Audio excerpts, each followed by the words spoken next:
America, to the republic to the for which it republic stands, for which it one stands, nation, one nation, under under God, the God, indivisible, with indivisible, liberty with and liberty and justice for all. justice to all. All right. Great.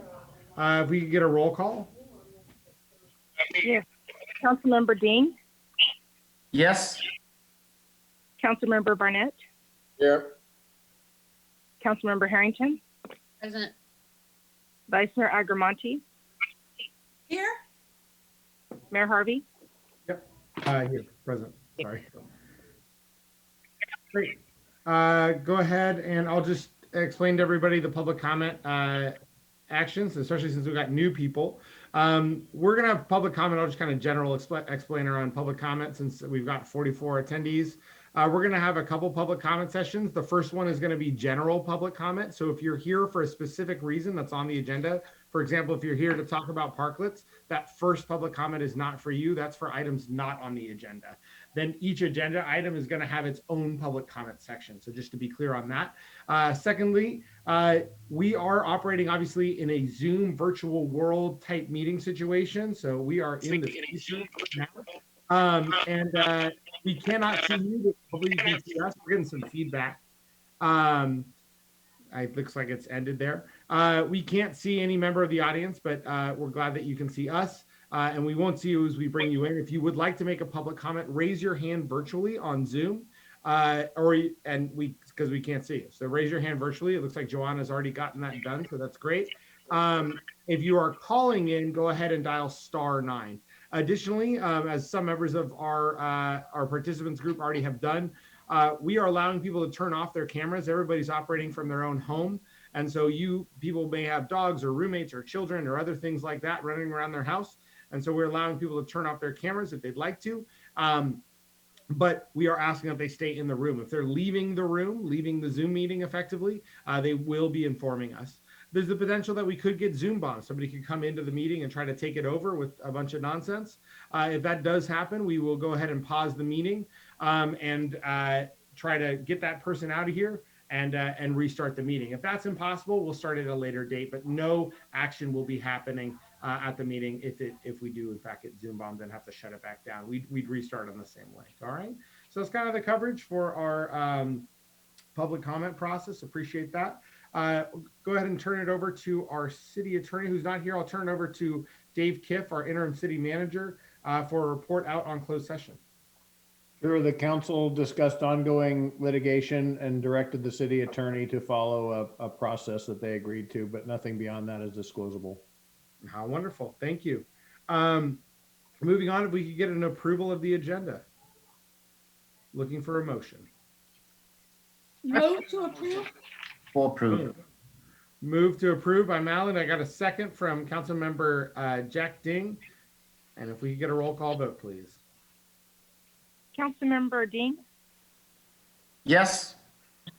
Councilmember Barnett, Aye. Councilmember Harrington, Aye. Vice Mayor Agramonte, Aye. Mayor Harvey. Yes. Thank you. The motion carries unanimously. All right. So we're moving on to comments from the public. So this is our first general public comment session. At this time, members of the public may comment on any item not appearing on the agenda. It is recommended that you keep your comments to 3 minutes or less under state law, unless otherwise permitted under the Ralph M. Brown Act. The merits of the matters presented under this item cannot be discussed or acted upon by the city council at this time. For items appearing on the agenda, the council will be invited to make, the public will be invited to make comments at the time this item comes up for council consideration. Upon being acknowledged by the mayor, that's me, please step into the podium and speak into the microphone or unmute yourself and start speaking here. And again, any comments here should not be on items related to the agenda or on items that are on the agenda. And we cannot act or make any actions or really discuss anything that you bring forward because it needs to be brought to the public before so people can be prepared and make comment on it if they'd like to. So we'll go ahead and open public comment.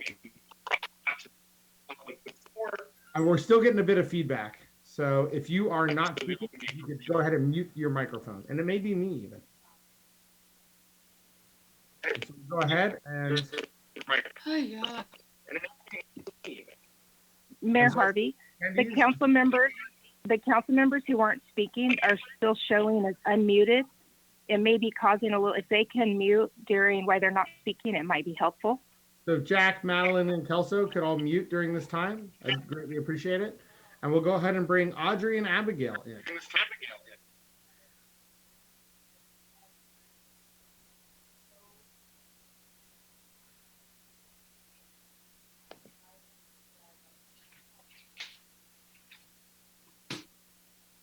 Hi. Hi, Audrey and Abigail. You're on with the Sonoma City Council. Okay. Thank you. We're so glad to be here. Our names are Audrey McBride and Abigail Padilla, and we're here to talk about our idea, TechSchange. TechSchange started with the Brain Baby for our annual science fair project, but we hope to grow it into something more. Our hypothesis.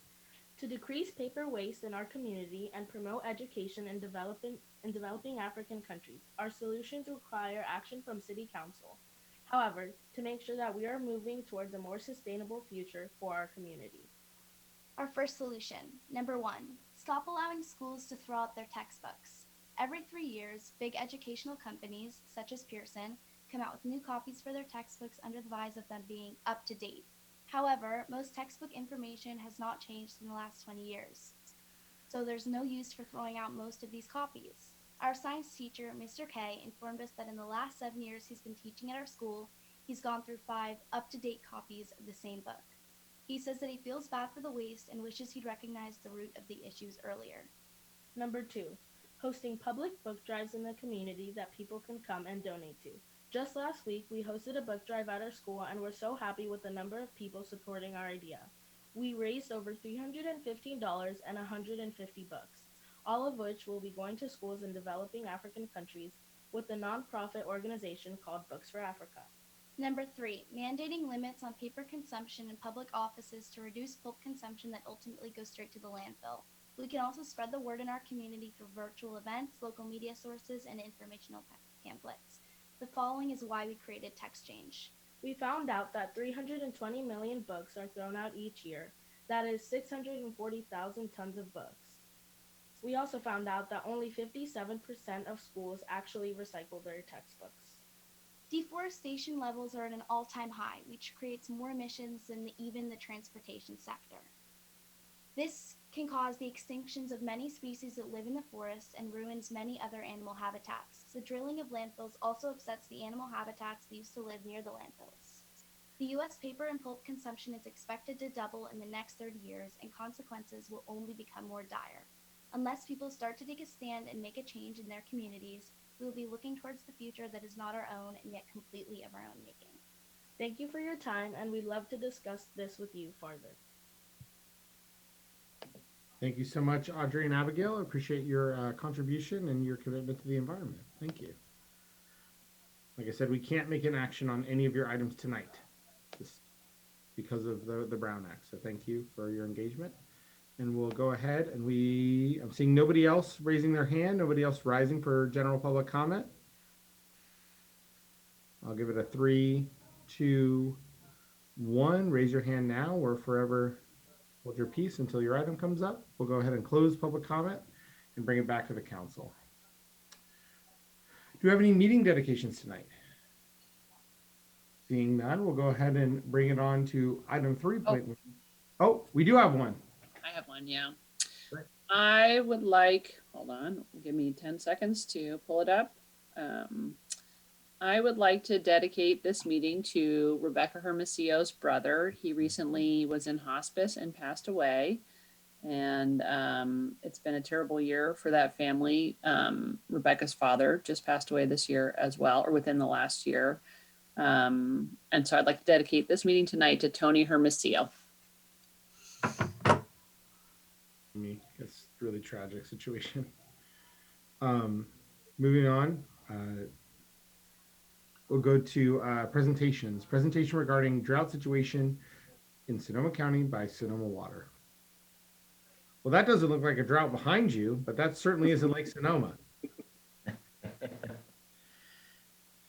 Good evening, council members. My name is Jay Jaspers, Chief Engineer, Director of Groundwater Management, and you're quite right. That's a picture of Iceland. I got I forgot what real water looked like, so I had to pull that out of my directory here just to Very remind good. myself. This first image on your slide deck is a little more ominous. Yes, it is.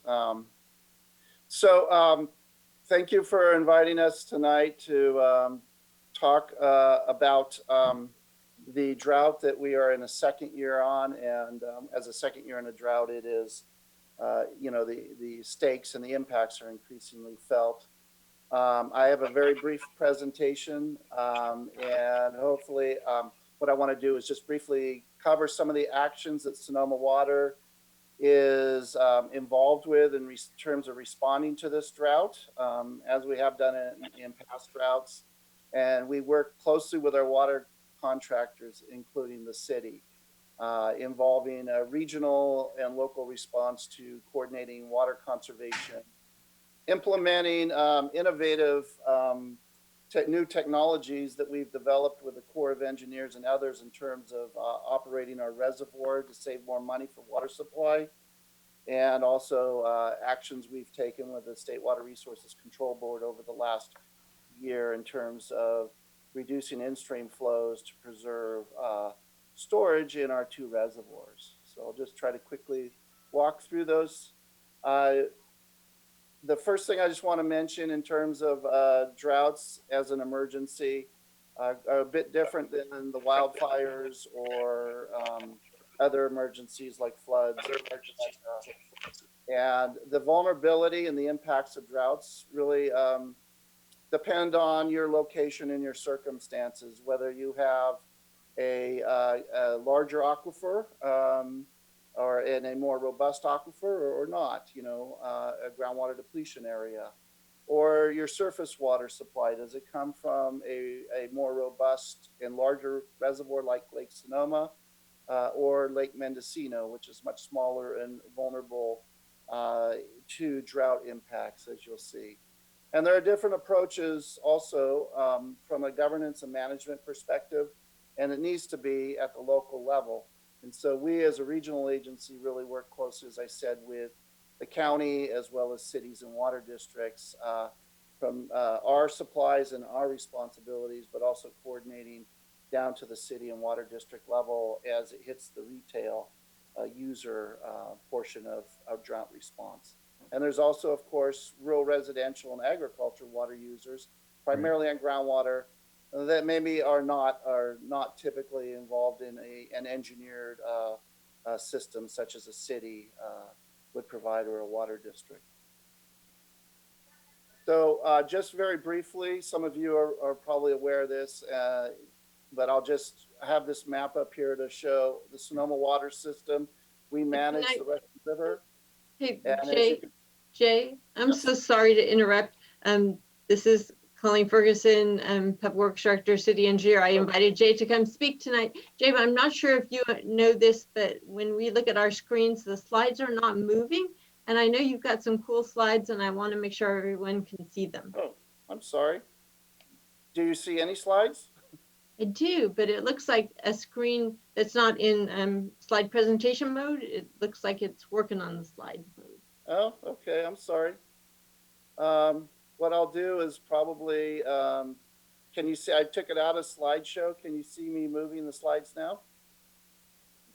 Yeah. We can Okay. see Well, we'll work with this. I'll just work off of this if that's acceptable. I don't know what happened when it goes to slideshow. So apologize for that. Anyway, this is where I was at, and this is a map of the Russian River system, which Sonoma Water manages with our partner, the Corps of Engineers. And you can see the green area is the Russian River, and our 2 reservoirs we co-manage with the Corps. The larger reservoir is Lake Sonoma, which the city of Sonoma primarily gets its drinking water from. And it's about 3 times as large as the Lake Mendocino up at the northern part of the Russian River system. Again, we operate that with the Corps of Engineers. Lake Sonoma is much more robust in terms of providing a water supply because of its size, and its watershed produces more water.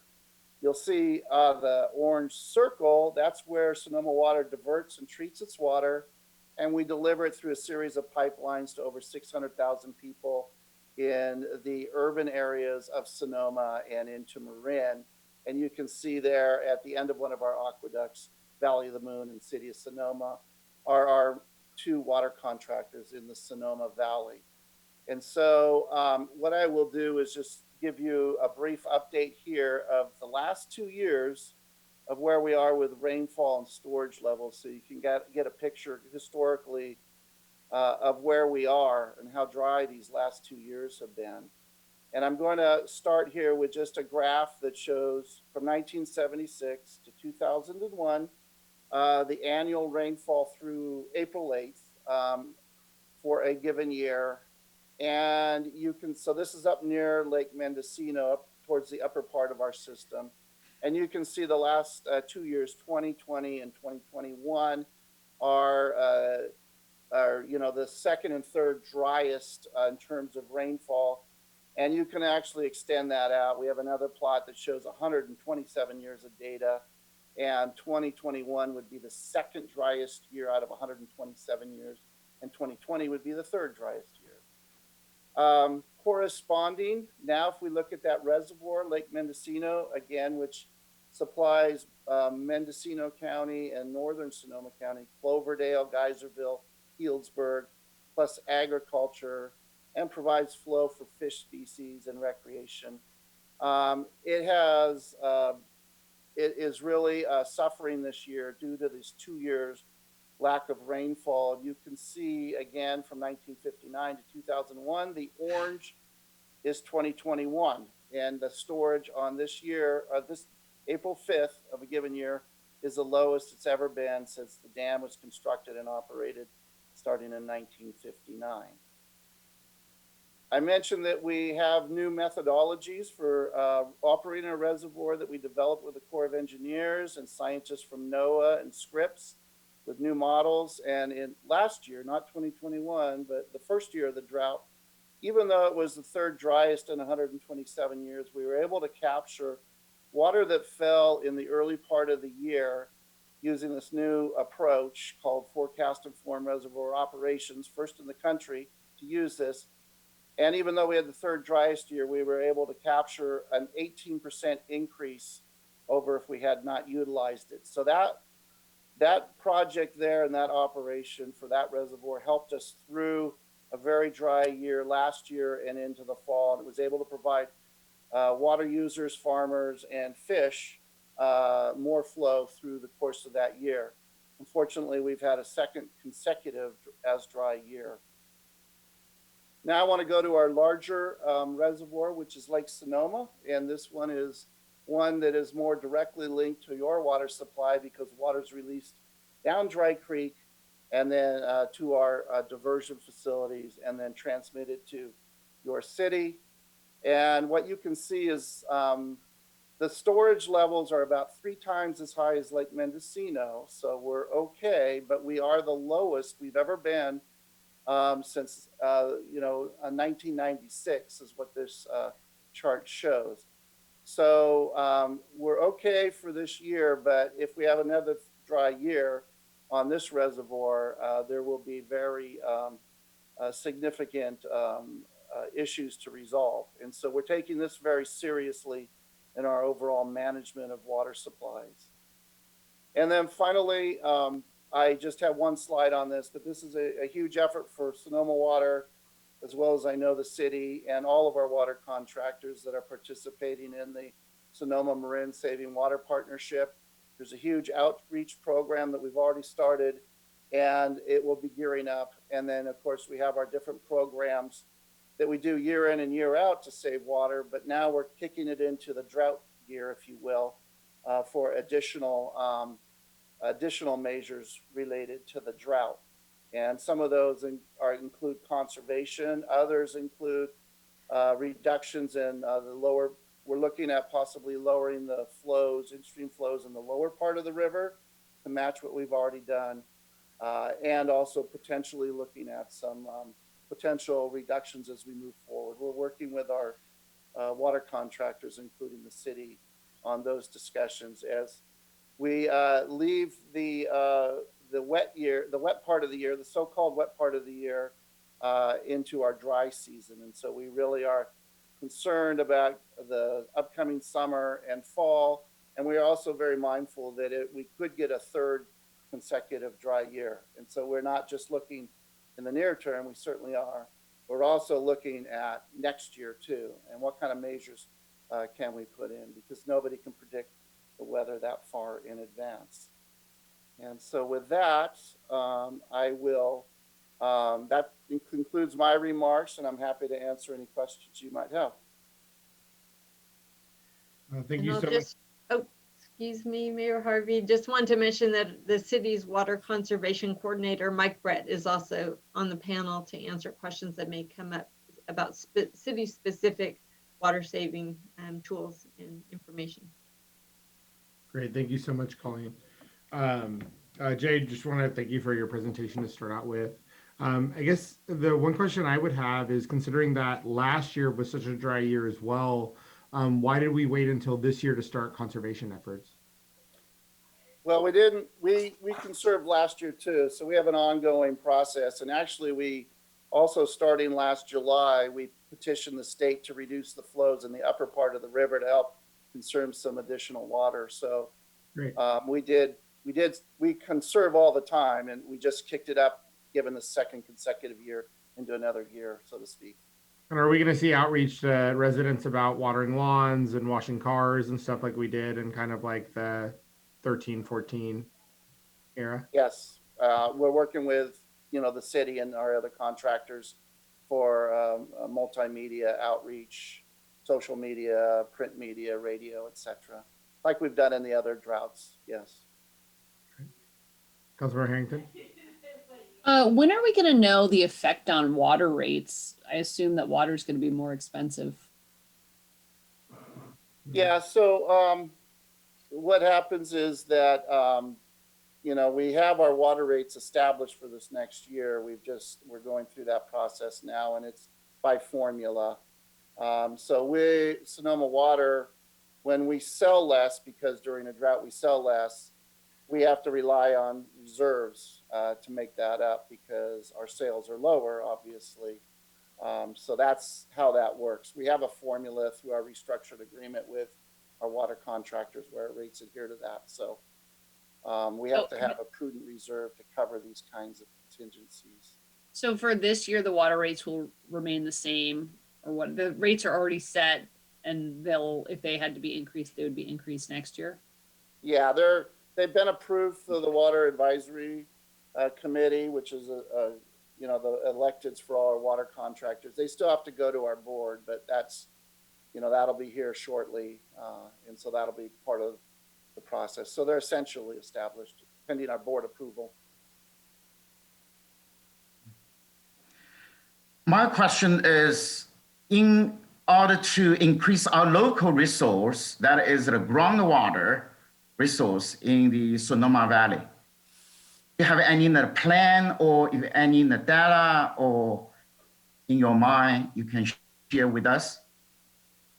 Yes, Councilmember Ding, I know you're on the board of the Sonoma Valley Groundwater Sustainability Agency, and we have to comply with Sustainable Groundwater Management Act. And as part of that, we will have to develop, and we're developing, as our conversations, our plan, which is due to the state in January.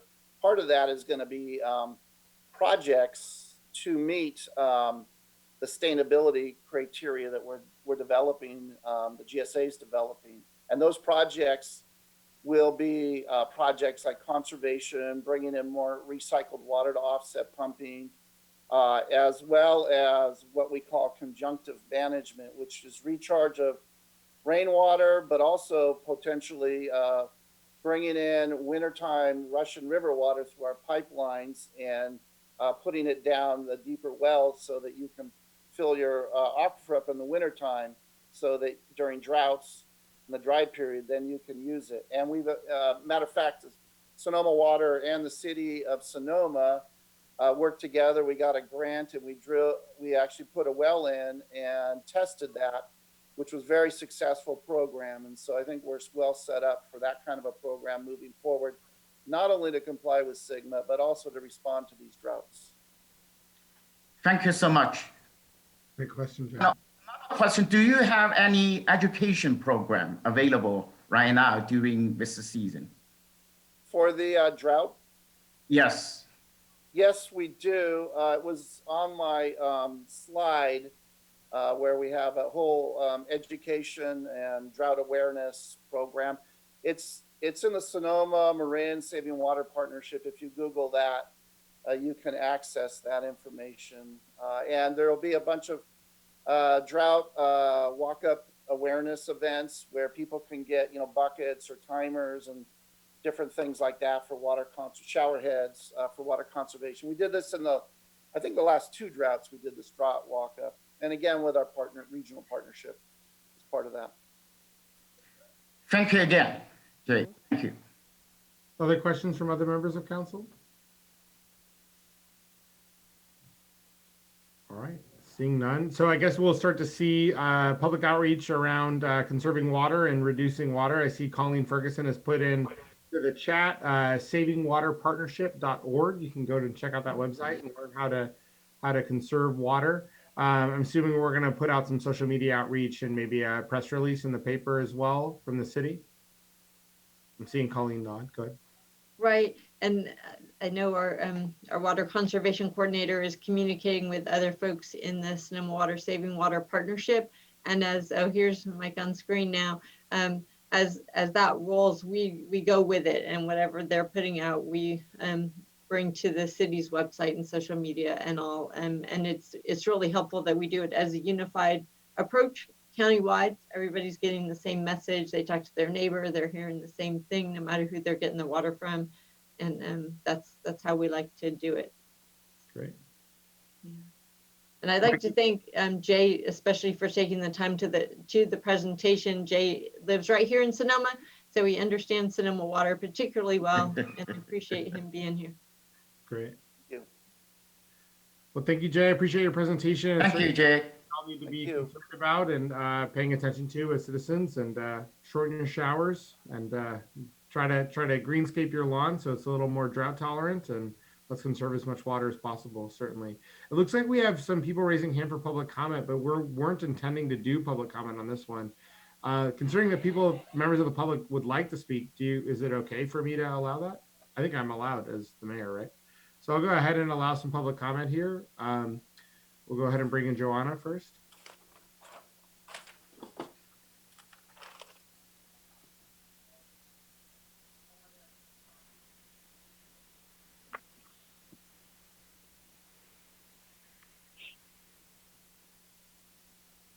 Joanna, go ahead and speak when you're ready. No, I did. I was a mistake. Sorry. Okay. Well, conserve water. Thank you. I will. Perhaps Stuart is jumping in for actually this item.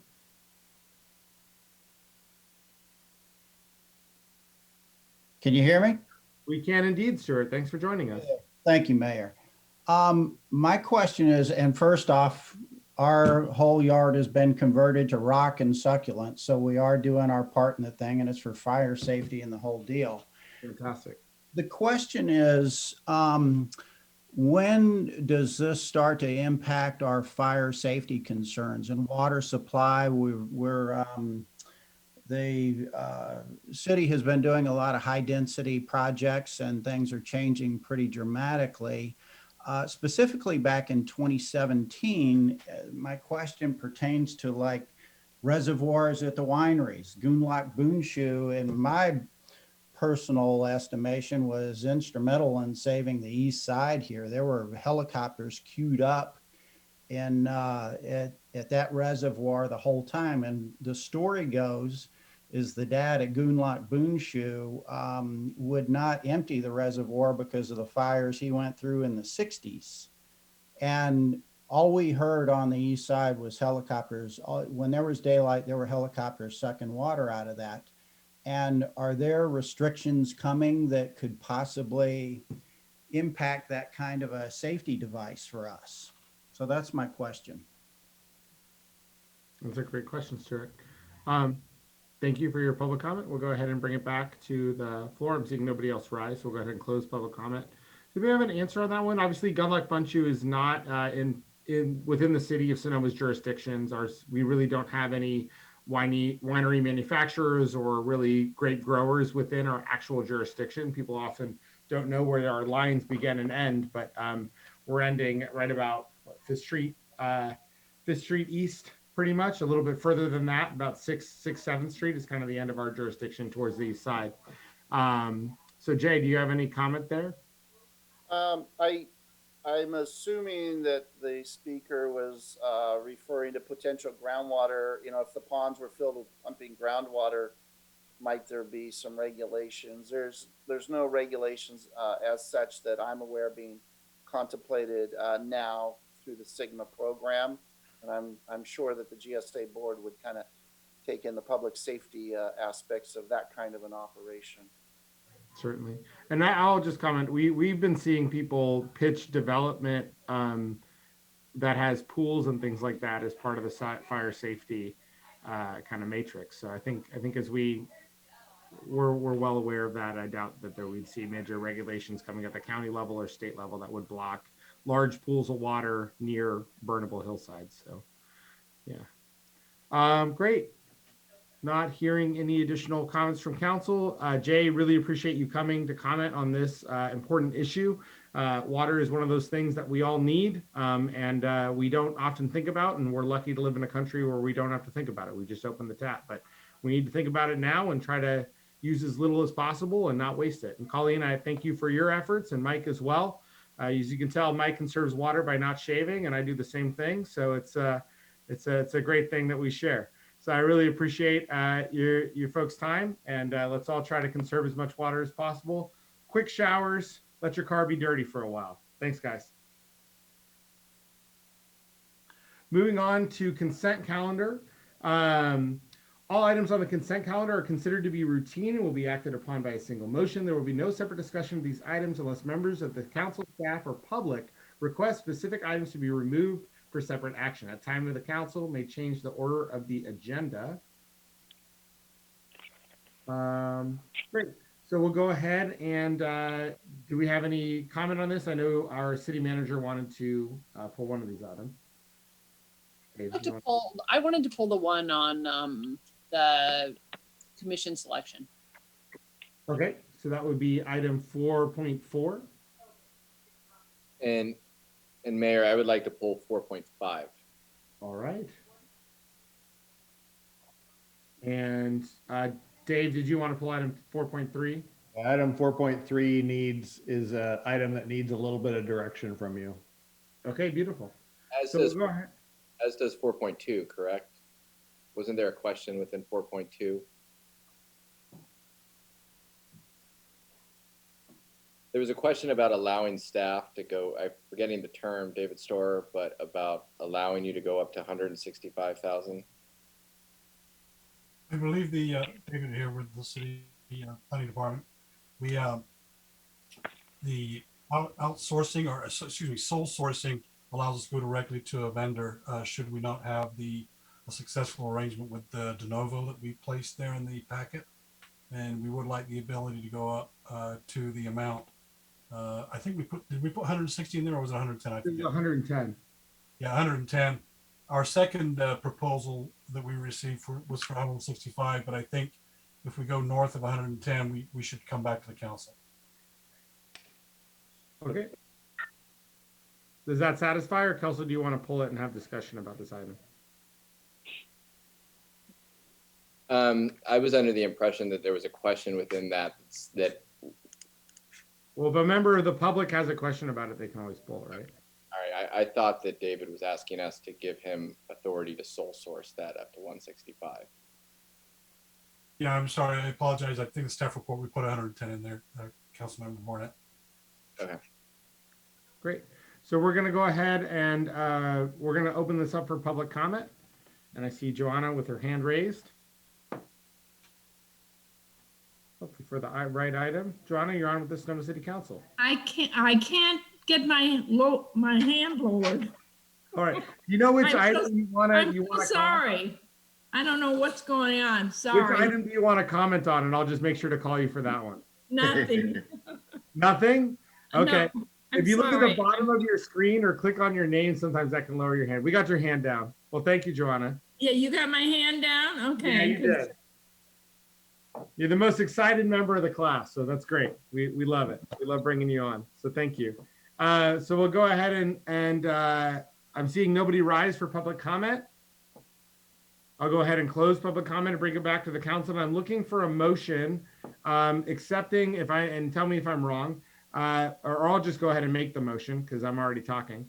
I'd like to move to approve the consent calendar, accepting items 4.3, 4.4, and 4.5. Second? Mr. Mayor and the seconder, would your motion include approving the staff's recommendation included in that consent calendar? I would ask that it include the staff's recommendation Yes. as well as approving the consent calendar. Yes. Thank you. Can we get a roll call vote? Sorry, I have to say that. Councilmember Dean, Aye. Councilmember Barnett, Aye. Councilmember Harrington, Aye. Vice Mayor Agramonte, Aye. Mayor Harvey. Yes. Thank you. The motion carries unanimously. I like the vote order tonight. It's fun. We'll go ahead and move on to item 4.3. So, Mr. Mayor and council members, this item is your second reading, otherwise known as your adoption of the cannabis ordinance, which, just as a reminder to the public, would allow a second dispensary in Sonoma. And there's a recommendation down at the bottom to ask you to provide direction on staff to whether to hire a consultant to expedite the process. The issue there would be that we think the fee would cover the cost of that consultant and assist in the expeditiousness of the process. So just want to make sure, I as city manager, I'm leaning towards that. I just want to make sure you were comfortable with that. If you are, that would be part of your motion. If not, we can certainly talk about it. Comments from council?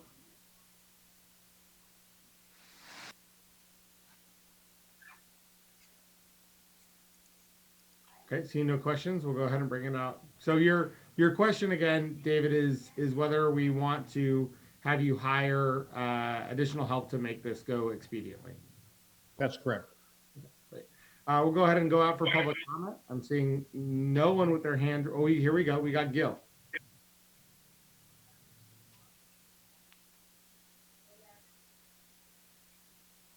And Joanna, I see your hand, but I don't think it's a real one. So we're going to move on to Gil. Gil, you're on with the Stone City Council.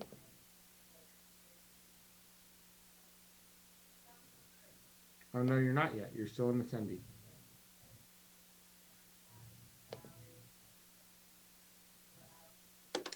Mayor Harvey, can you hear me now? I can now. Hey, it's not Gil.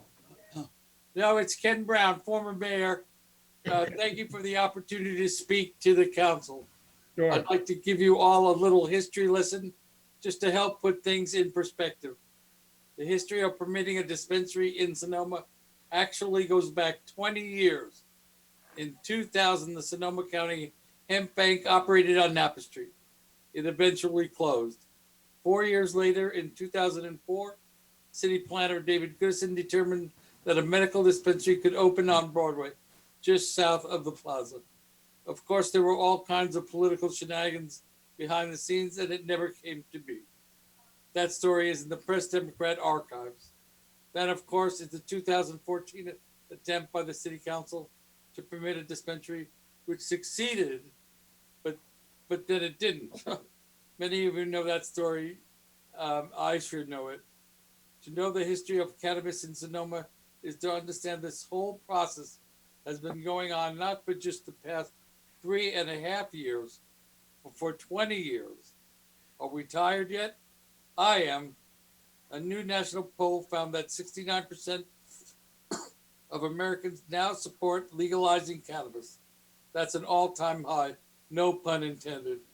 And when you break this survey down, the majority of Democrats and Republicans and independents and people from every age and racial demographic are on board. And we have to know that those numbers are the same in Sonoma, if not even better. Here's some more numbers. There are 30 tasting rooms on or within a stone's throw of the plaza, but it will probably be 18 months for one single dispensary to finally open. This is not making a lot of sense. The permit process is overly burdensome and it's costing the city in revenue.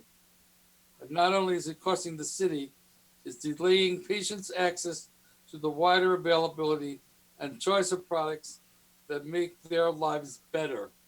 I would just like to bring up the spirit of Jewel Matheson, the queen of cannabis in Sonoma.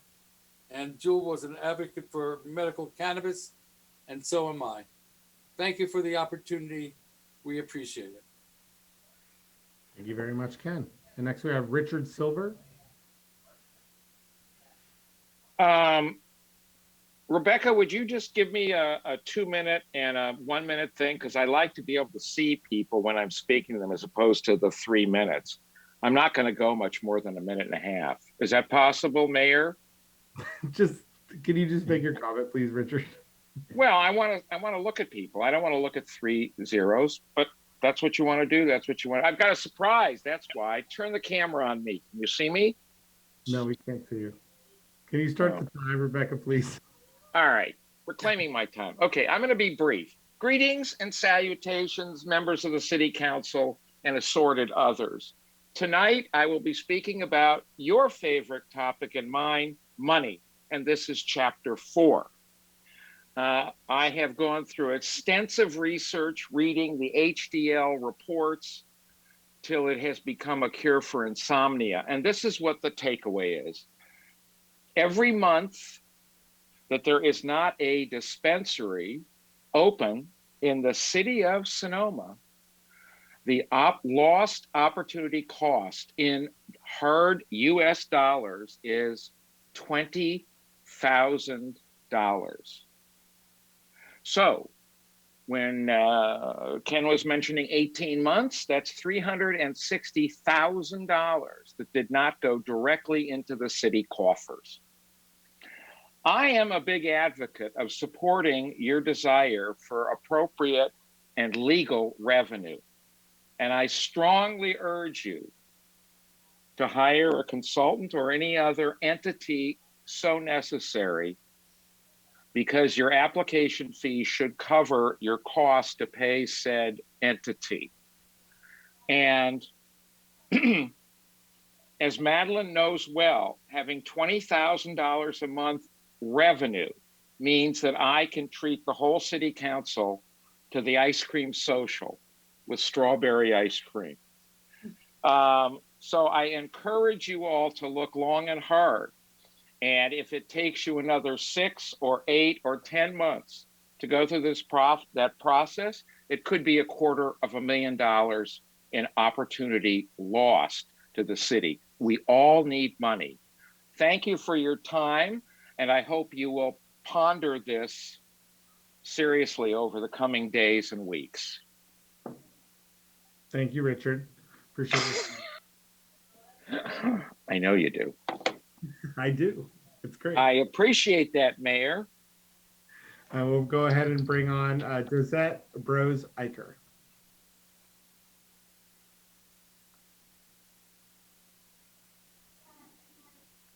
Okay, it's Josette Brozeiker, 1110 Loma Court.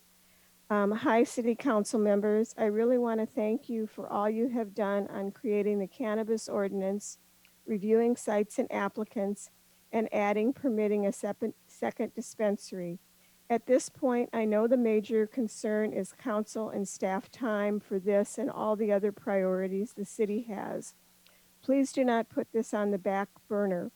With smart choices like choosing a new and perhaps more efficient and less expensive consultant, reaching out without delay to former and new applicants, and having an already vetted site, this could be done quickly and not eat up city time needed for other priorities. Another plus is that it will position the city to take advantage of creating jobs, tax revenue, and loyal customers quickly as we recover from the COVID hit to our economy. Last, I will mention that I attended the county BZA meeting for the Glen Ellen dispensary. Here's the bottom line on that one. They approved it, but it will be appealed. In talking with BZA staff, I found out that they will not even address or start the process on the appeal until late fall, if, as their plate is full. This makes opening this dispensary at least 2 years away if it opens at all. One funny aside on this one is that several speakers incorrectly stated, "Why do we need this?" as the city of Sonoma will have one up and running by the end of summer and another shortly after. One speaker even stated that David Storer told him this, which I do not believe. It seems when speaking in Sonoma, there is one coming tomorrow in the valley. When speaking in the valley, there is one coming in the city of Sonoma tomorrow. An interesting phenomenon. On the Fremont site, the applicant has not even submitted a viable or defined plan. Also, this applicant has so many personal and professional issues, I doubt this will ever get off the ground. Just more reasons to position the city to be in the right place at the right time by moving quickly on a second dispensary. Thank you so much for listening to me once again. You, Josette. And I'm seeing Gil raise his hand, and he made a comment, but it was Ken masquerading as Gil. And I'm guessing that this is going to be Gil. But if it's Ken, you only get one shot. So we'll go ahead and bring Gil in. I assure you, it is I, Gil Latimer. That's going crazy, man. It was all over the place. Go ahead and unmute yourself, please, Gil. Oh, there you go. I assure it's me, Gil Latimer, Sonoma, Grant Court, and representing Sonoma Valley Cannabis Group, of course. So thank you, Mr. Mayor, Madam Vice Mayor, Council members Amy Harrington, Jack Ding, and Kelso Barnett, as well as Planning Director David Storer and City Manager David Kiff and their entire staff for getting us to where we now find ourselves, on the cusp of affording the citizens of this city and the valley safe, legal access to safe, legal cannabis. Some extra appreciation as well to David Storer and David Kiff for looking for ways to streamline the process. We all know this hasn't been the smoothest of roads. We do have some questions, however, and regarding the shortened timeline offered, is that with or without the assistance of a consultant? Also, staff suggests it will take 90 days to draw up new administrative regulations and application procedures and guidelines and return to the council for their adoption. This before the new RFP is issued. So that 90 days is exclusive of the 26-week timeline, yes?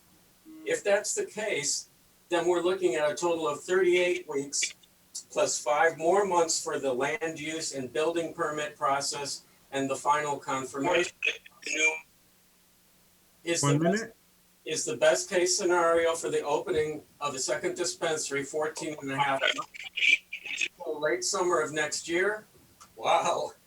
Perhaps Spark is the worst case scenario, but it will probably wind up being 18 to 19 months before it opens. About hiring a consultant, HDL's reputation is not pristine.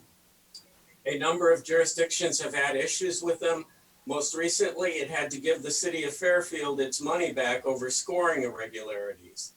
We would recommend at least taking a look at 2 other municipal consultants, Avenue Insights and SCI Consulting Group. Both have experience working with local jurisdictions on cannabis. They also be contract planners who are familiar with cannabis. Look, it's been a long and sometimes arduous road, but you stuck to it, and here we are. We don't have to kick that can anymore. Like many of you, Time we is turn this last page, be as expeditious as possible, and close this chapter of the Sonoma dispensary saga once and for all. Amen. Thank you. Thank you, Go. Appreciate your comments. Thank you very much. And we've got Christopher Bloom up next.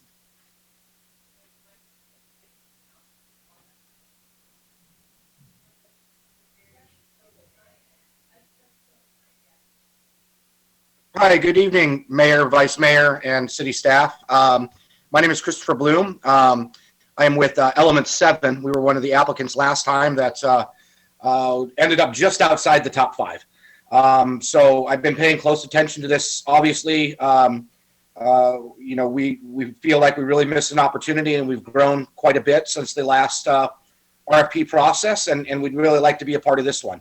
I know that last time, or last meeting that you folks were discussing this, one of the topics of conversation is, who was going to be allowed in this RFP, whether it was just going to be allowed, the top 5, only the people that applied last time, or open it up to general public. That's something I'd be very interested in getting clarified.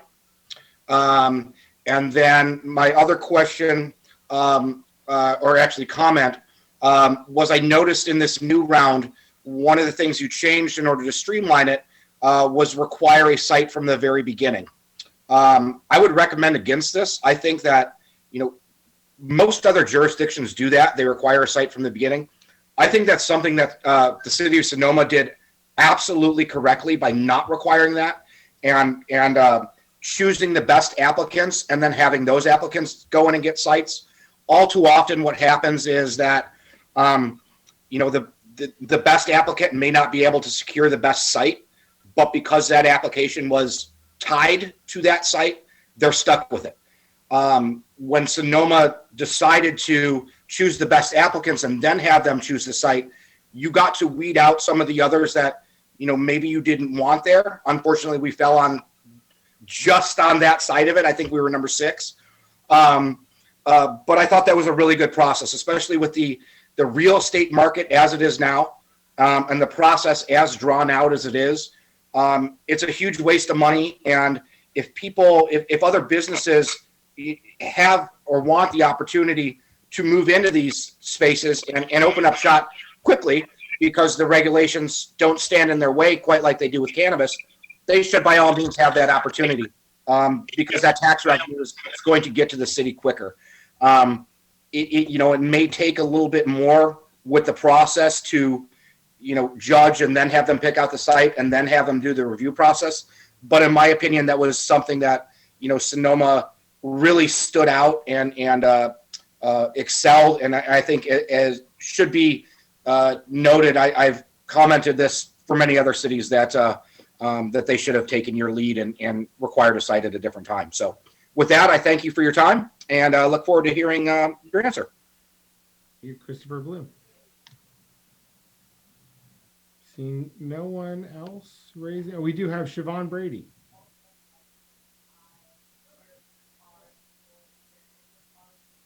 Good evening. Can you folks hear me? Yes, we can. Wonderful. Thank you for taking my comment. I echo Ken Brown's sentiment. I know this has been a long process for all of you.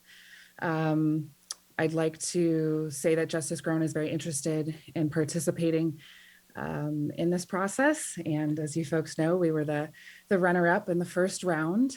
And I might suggest that it could save quite a bit of staff time should we be considered in this second go around.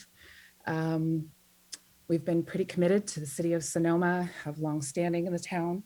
And I also have some concern about HDL scoring the process overall. I think that there's been a number of issues throughout the state with HDL, and I would encourage staff to look at other vendors for such work. I want to thank all of you for your time and energy and diligence and making sure that an operator of high integrity is selected to serve the people of Sonoma. Thank you for your time. Hey, Siobhan.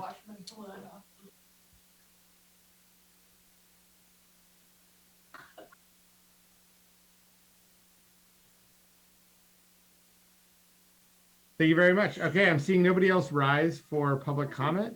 We'll go ahead and bring it back to the council. And we heard a couple of questions in there. So if we can get some answers to those, I appreciate it. Yeah, Mr. Mayor, David here. I'll try to respond. And if I forget some of the questions, please remind me. The intent in the staff report was to kind of show where we think possible changes could be made to shorten the timeline. And clearly the most significant one was taking that 45 days that we had to select the site and place that into the beginning. Otherwise, we could actually change that 7 weeks, I think, at the very first part of the application for the RFP. That could be trimmed, recognizing that there's time there needed to select a site that would then be a good time of 7 weeks to keep there if that piece was in there. If it's removed, it needs to be added back in there somewhere else anyway. So it's really a matter of the council and your direction as to where that could go. Again, the second intent of the report was to show that these are possible changes, and the intent is there to try to streamline, but we'll get a better idea of what we can and cannot do once we get a consultant on board. And again, certainly heard the message about your HDL that we've heard from the public and also from the council at the last meeting. But I think as far as the first 90-day task, that could be done at the staff level, and that would be creating a streamlined process to come back to you within 90 days. And that's something I would work with our city attorney on. Did that help answer some of those questions? Yeah, that's great. And then is there a status update on where Spark is in the process? They've applied now for a permit. Sure. They were planning on going to the last commission meeting in April. They're going to the meeting in in May. We're working on some data information that we need to support an infill exemption through a categorical exemption through CEQA. We hope to have that information by the 25th of this month. Great, thank you. No further questions from me. Any other questions from? Go ahead, Kelsey. I have a question. So I assume once staff selects a consultant for this process, this is going to come back to council similar to our housing element consultant, and we will be able to weigh in and approve who the consultant is. Is that correct? That's my understanding. I don't know why it would be any different. I think the city manager has an authorization up to a certain amount, but given the issue here, I think it would be smart, regardless of the fee, the contract amount, that it come to the council. And then once that consultant is selected and they look at the process, will there be an opportunity for council to weigh in on the process? For example, I had some issues with the last process, and so as we move forward, if we're going to try to create opportunities for local Sonoma Valley entrepreneurs that may have been locked out of the earlier process, is that we're still going to have that opportunity? I believe so. Yeah, I think that's the intent. Okay, thank you. In fact, if I can just add to that, we will be creating administrative guidelines and procedures and application processes that the council will adopt as they did with the first process. They did that first on December 16th of 2019, if I recall. Okay, thank you.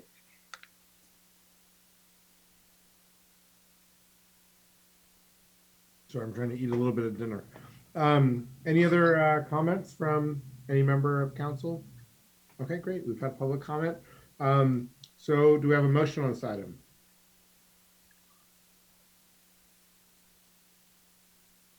Motion to approve. Is that good enough, Jeff? Go for a second from Jack Ding. Great. We get a roll call vote, please.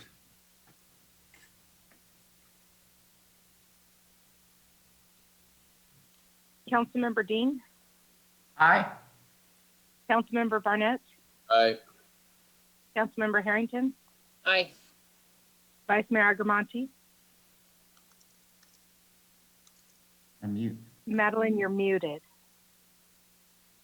Or, I'm sorry, Vice Mayor Agramonte, you're muted. I've been muted with. Uh-oh, she keeps muting me. What was your response, Vice Mayor No. Agramonte? No. Thank Okay. you. Mayor Harvey? Yes. Thank you. The motion carries 4-1. Great. Move on to item 4.4, adopt a resolution making changes to the council commission and committee appointments policy. I'll go ahead and turn this over to Dave Kiff.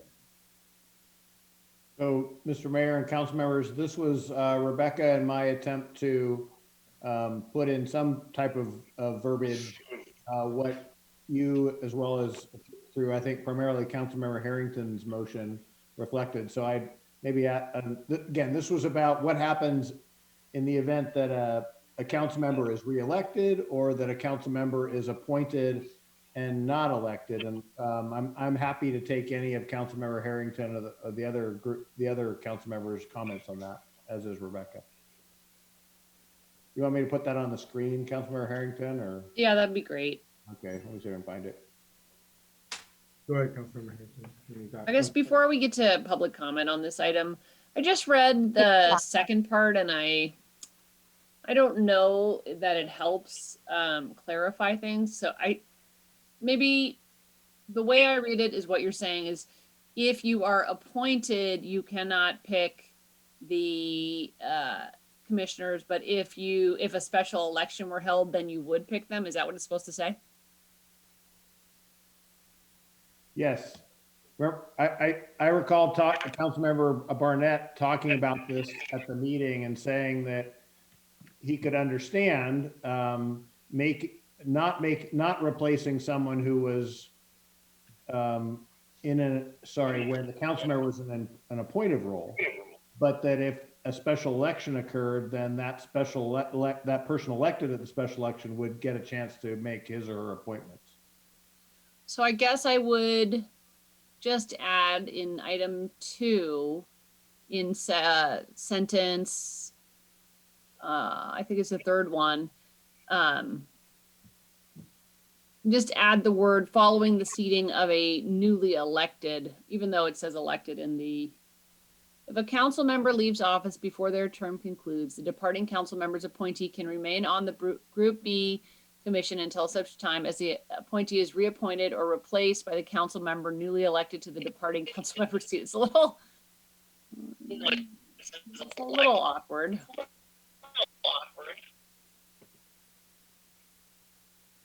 Yeah.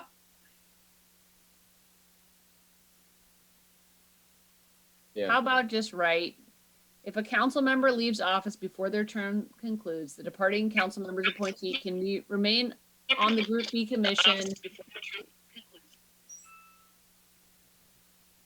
I don't know. I know it's a little confusing. I know Rebecca and I went back and forth on this, and the second sentence, I thought, it leaves by omission the thought that this does not happen when a special election has occurred. It only happens, the appointment only the new appointment, the replacement only happens when a person is elected to the seat. Maybe we could just make 3 things and it would say 2 would be if a council member leaves office before their term concludes and are replaced by I don't know what the technical term is, but a vote of the council, then they'll stay on until the next election. And then 3 would say, if a council member leaves and before their term concludes and are replaced with, or replaced as a result of a special election, then blah, blah, blah. That would be more clear. I understand what you're saying. So, oh, sorry. Yeah, I just also wanted to offer one more hypothetical scenario we might want to put in here. What happens if a appointed commissioner resigns or, dies? Does the new appointed council member get to select that, therefore, the opening? Do you understand what I'm saying? If the person leaves, then whoever's sitting in that seat fills the vacancy. Right. Should that be, isn't that just obvious, or should that be written out? I feel that that is obvious myself. Yes, obviously.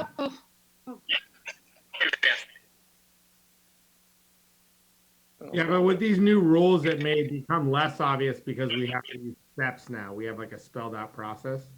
So it's simple enough to add a fourth and just write it in, right? So just say, if a commissioner, the appointed commissioner resigns or otherwise leaves office before term expires, and they've been appointed by a council member who their seat was appointed by a council member who is no longer serving on the Sonoma City Council, the replacement council member will make the appointment.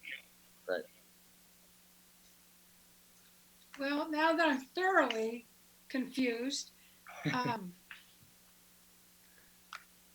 Now, what happens if they're just like, they're in like a middle state where they're abducted and they're somewhere else, but there's a high percentage chance of return for the planning commissioner? Then do we appoint? What if a commissioner becomes a conservatee and they lose legal capacity to contract? Right. It's gonna be a big list. No, no. There's a lot of issues that are, being avoided here. All right. What, before we go forward, would you like this brought back in 2 weeks, or would you rather us wordsmith it and bring it back based on what you said? I'd rather you just wordsmith it myself. Okay, you don't want to see this again. All right. I don't need Rebecca, do you feel like you and I have, I know you have a good understanding of it and we can suss it out? That makes sense to me. Great. I'll try to help too, if you'd like me to help. Thanks. Layman's terms, please. Layman's terms. No. No, legalese only?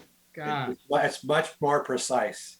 Wheretofore and whereas and yeah. Who wrote this currently? Contra proferendum. Throw it in there. All right, great. I got 7 Latin terms I'm going to toss into this rule. All right, we'll go ahead and open it up for public comment. Seeing no one rise, we'll go ahead and bring it right back to the council. And I'm looking for a motion. I don't think we need comment on this, huh? I will put it on for. Boom. Jack with the motion. Do we have a second?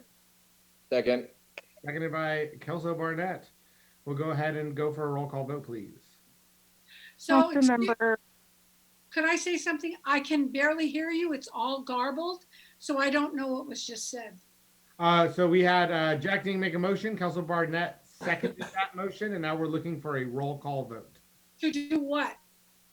To approve this. Well, basically what's going to happen is Dave and Rebecca are going to go ahead and rewrite this language to include kind of what we said, and we're approving it, assuming that they're going to do a good job. Okay, that's fine. I Okay. still don't hear it, but that's okay. I get it. Is there an issue with the audio? There may be, if I guess somebody's giving a lot of reverb, and so we got to try to mute microphones as much as possible tonight. I'm all muted without my control.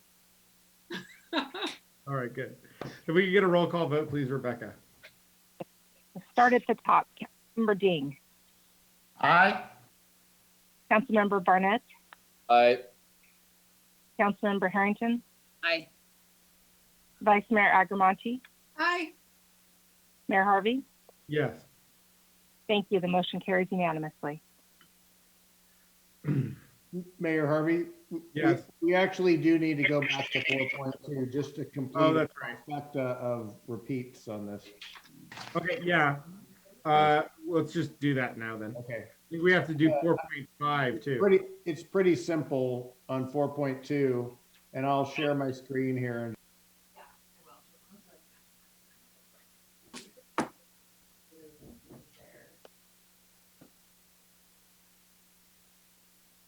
Dave, do you want me to just do a quick outline for what we're doing? I think I got it. Okay. I'm going to share my screen. And we're basically in the second resolved of the resolution. We're changing the number from 110,000 to 165, and I'll show that to you here. So right here where my cursor is, the 110, the second item of the 110 is mentioned, would go to 165, and that's all we needed changed.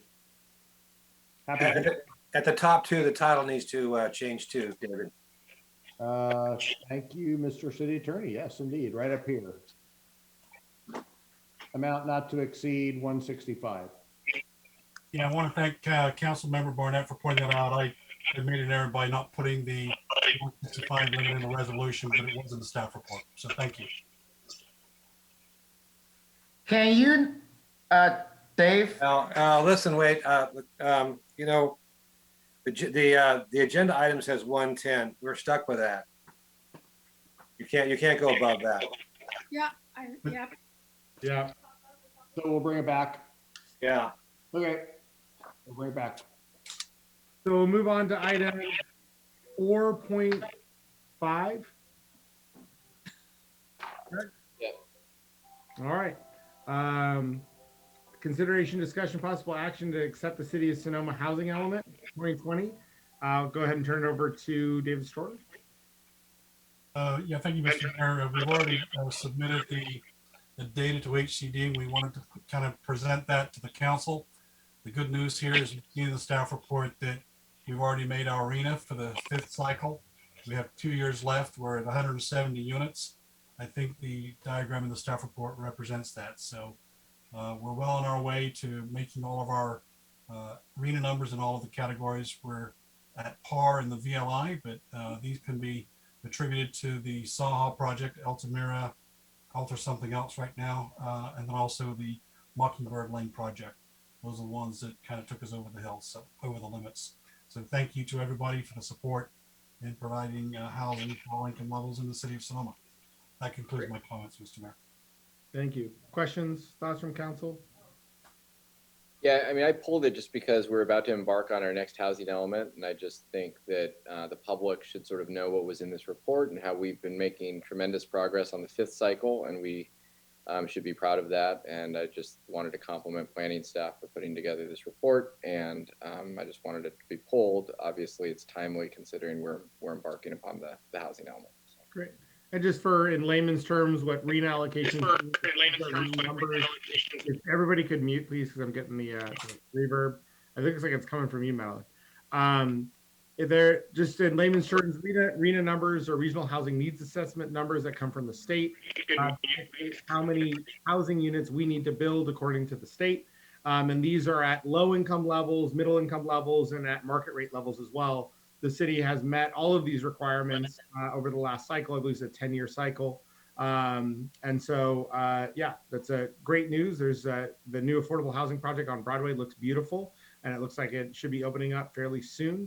Yeah, our next RENA cycle is significantly larger than this one. It's about two times. So it's going to be a little more pressure to get more housing done, but we will meet it as we will meet the challenge as we do.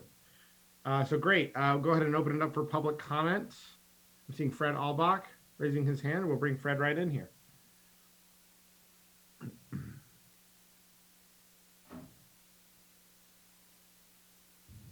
Thank you, Mayor Harvey. I just had a couple questions for Planning Director Storr.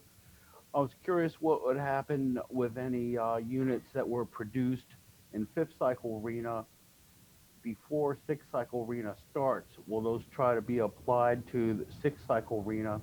And if so, would past RENA deficits be applied to the 6th cycle RENA as well? That's it. Thank you. Great technical question from Fred Albach. Do we have anybody else raising their hand? Seeing none, I'll go ahead and turn that question over to David Storr. Yes, Mr. Mayor, thank you. Great question. At present, there is no provision that I'm aware of where past deficits or future credits can be mucked around with. I do know that there's an interest at HCD in entertaining the thought for passovers through to the next cycle. I believe that legislation will be created this year. I haven't seen it yet, but certainly aware that there's an interest in doing so. But certainly I've never seen anything going backwards. Thank you so much, David. And I'll affirmatively close public comment as well. I see Jeff getting nervous, so make sure public comment is closed. And we'll go on. Do we have a motion on this one for comments?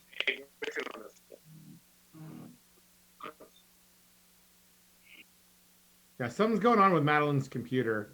Madeline, maybe try signing out of the Zoom and jumping back in. Well, I'm being unmuted, so I can't do anything. I'll call her. I'm not making any changes to her Yeah, I believe. sound. Can we get a motion now? Move to approve. I second. Hello, Hey, Madeline. Logan? Uh, I'm sorry, I can't hear. Garbled. try quitting Zoom, like leaving Zoom and coming back in. You're reverbing pretty fast. That might help. Okay, because I just got muted and unmuted and I haven't touched anything. Yeah, I don't know what's going on. Rebecca's not doing it either. I know. I don't. Okay, no, I know. I don't know. I'm watching it go back and forth, but I'm not doing it. All right, great. Mine has a lot of echo also. Yeah, it's coming from Madeline's computer's looping. What are we on the roll call vote? Is it my turn? We haven't started it yet. Okay, should we If wait you're- for Madeline to leave and come back? Up to you. It's not here. Okay. All right, we got 4. We can do it. Let's do the vote. Okay, Councilmember Dean. Now Jack is, Councilmember Dean is muted. Aye. Councilmember Barnett, I Councilmember Harrington, Aye. Vice Mayor Agramonte, maybe. Mayor Harvey, I don't even know. Sorry. All is that right. an aye? Yeah. Mayor Harvey, Aye from me. thank you. The motion carries unanimously. Can I suggest that we take a 5-minute break and maybe Madeline can log out and log back in and we can try and improve this because the feedback is It's hard to bad. take. Smart move, Councilmember Harrington. We will take a 5-minute recess and try to figure out Madeline's technical difficulties here.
artwork have additional insurance? So, Council Member Dean, we have a pretty comprehensive agreement between the museum and the city of Sonoma, and all of those items, the indemnification of the art, responsibilities are all outlined in that document. I would definitely share it with you. Thank you. Okay. So the two pieces that you should be seeing on your screen are the two pieces that are being proposed for the front lawn near the green bell, on either side of the green bell. So the first one's called Entitled. It's by Jun Kaneko. And the second one is Untitled by Kaneko. So those are the two pieces. And they're just giving you different perspectives of the same piece. They're like 8 feet tall, right? Oh boy, hold on a second, Logan. It's 100 inches.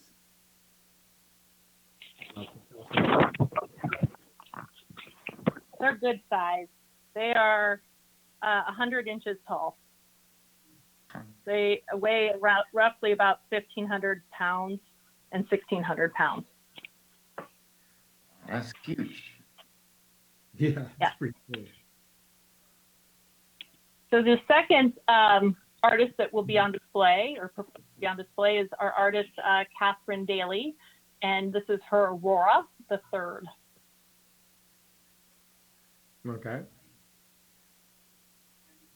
And this is a really unique piece. I'm actually really excited to see it. It's a reflective piece, and I'm sure Linda, Ms. Keaton can speak in more details about this piece. You want to have Linda come live and talk about the pieces? That would be lovely. Yeah. Not that you're not doing a great job, Lisa, but she's the president of she's like the head of the museum. So let's have her jump in. Exactly. Exactly. Get the expert on the line. Beautiful.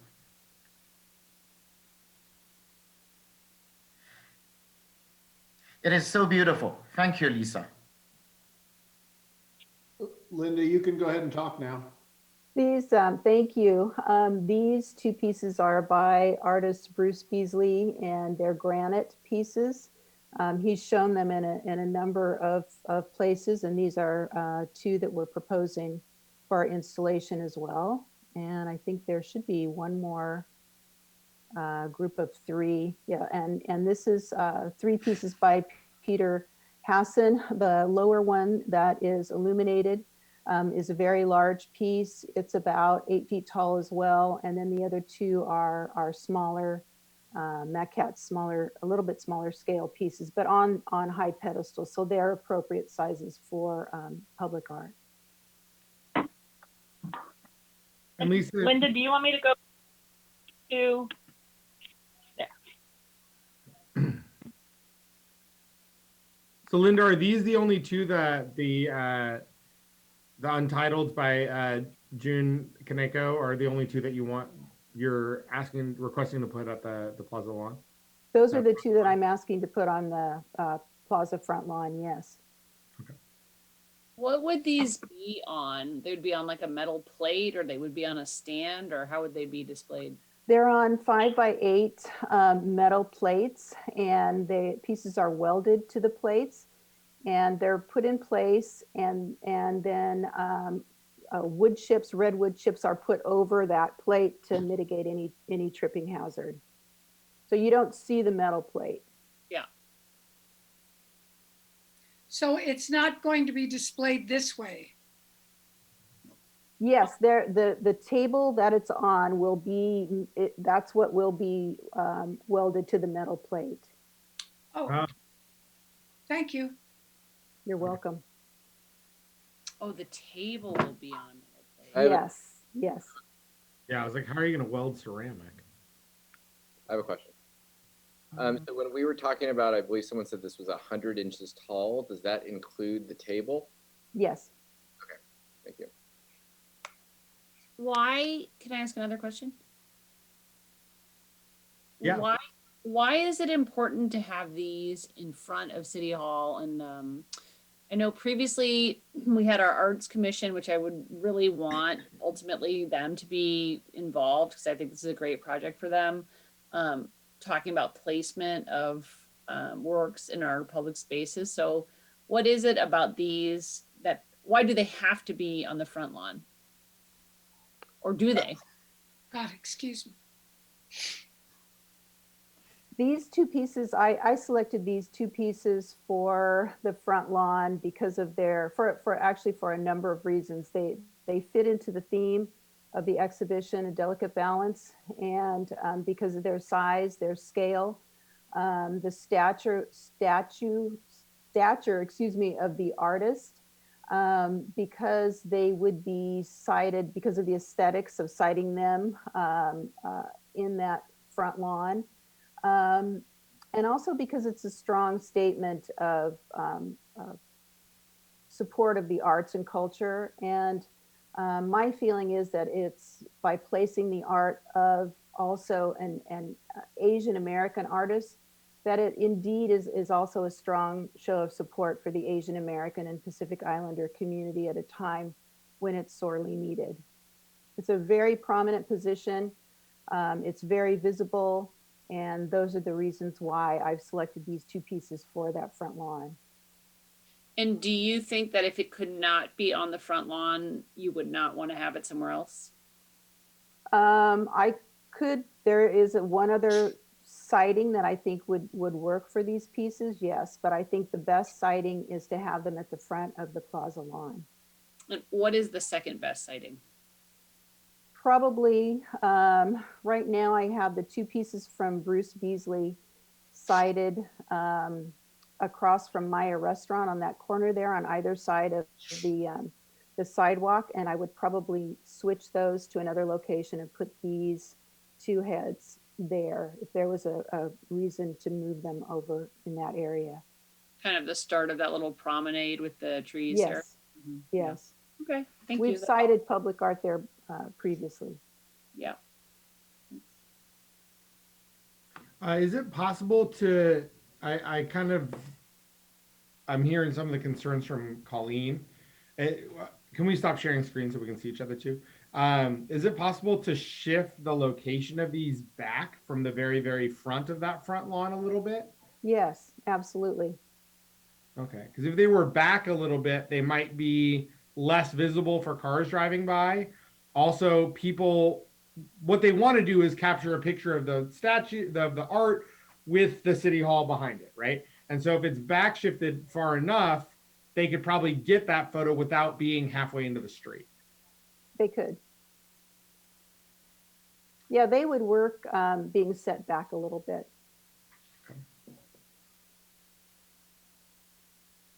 Other questions? How long would they be there? They're scheduled to be installed, all the public art is scheduled to be installed on May 4th and deinstalled on October 19th. On May 4th and okay. You should start a month after and they could be in June. Any other questions or comments from the council? No, they're beautiful. My question is, do you have the description or plaque introduced this marvelous artist? Because he is so famous, but some people maybe don't know his background. Knuckle or any, who is the artist, what is the major and the art he has. Yeah, he was born in Japan and moved to California to attend school. He attended Chouinard Art School, which is now Cal Arts. He also attended UC Berkeley. He taught at Scripps and spent about 14 years as a student studying art in California. He is world-renowned.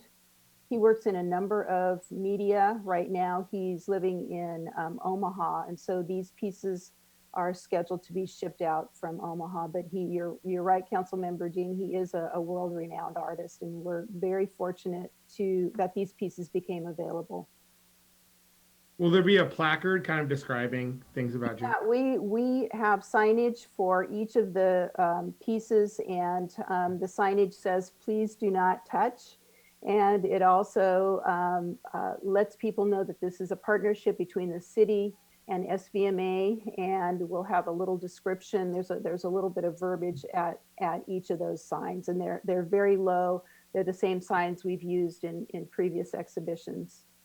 I'll ask on the please do not touch. Our city manager was asking if kids climb on these. I remember the deer statues that came in, and there's some great video of kids climbing all over them and doing cartwheels off of them and the rest of it.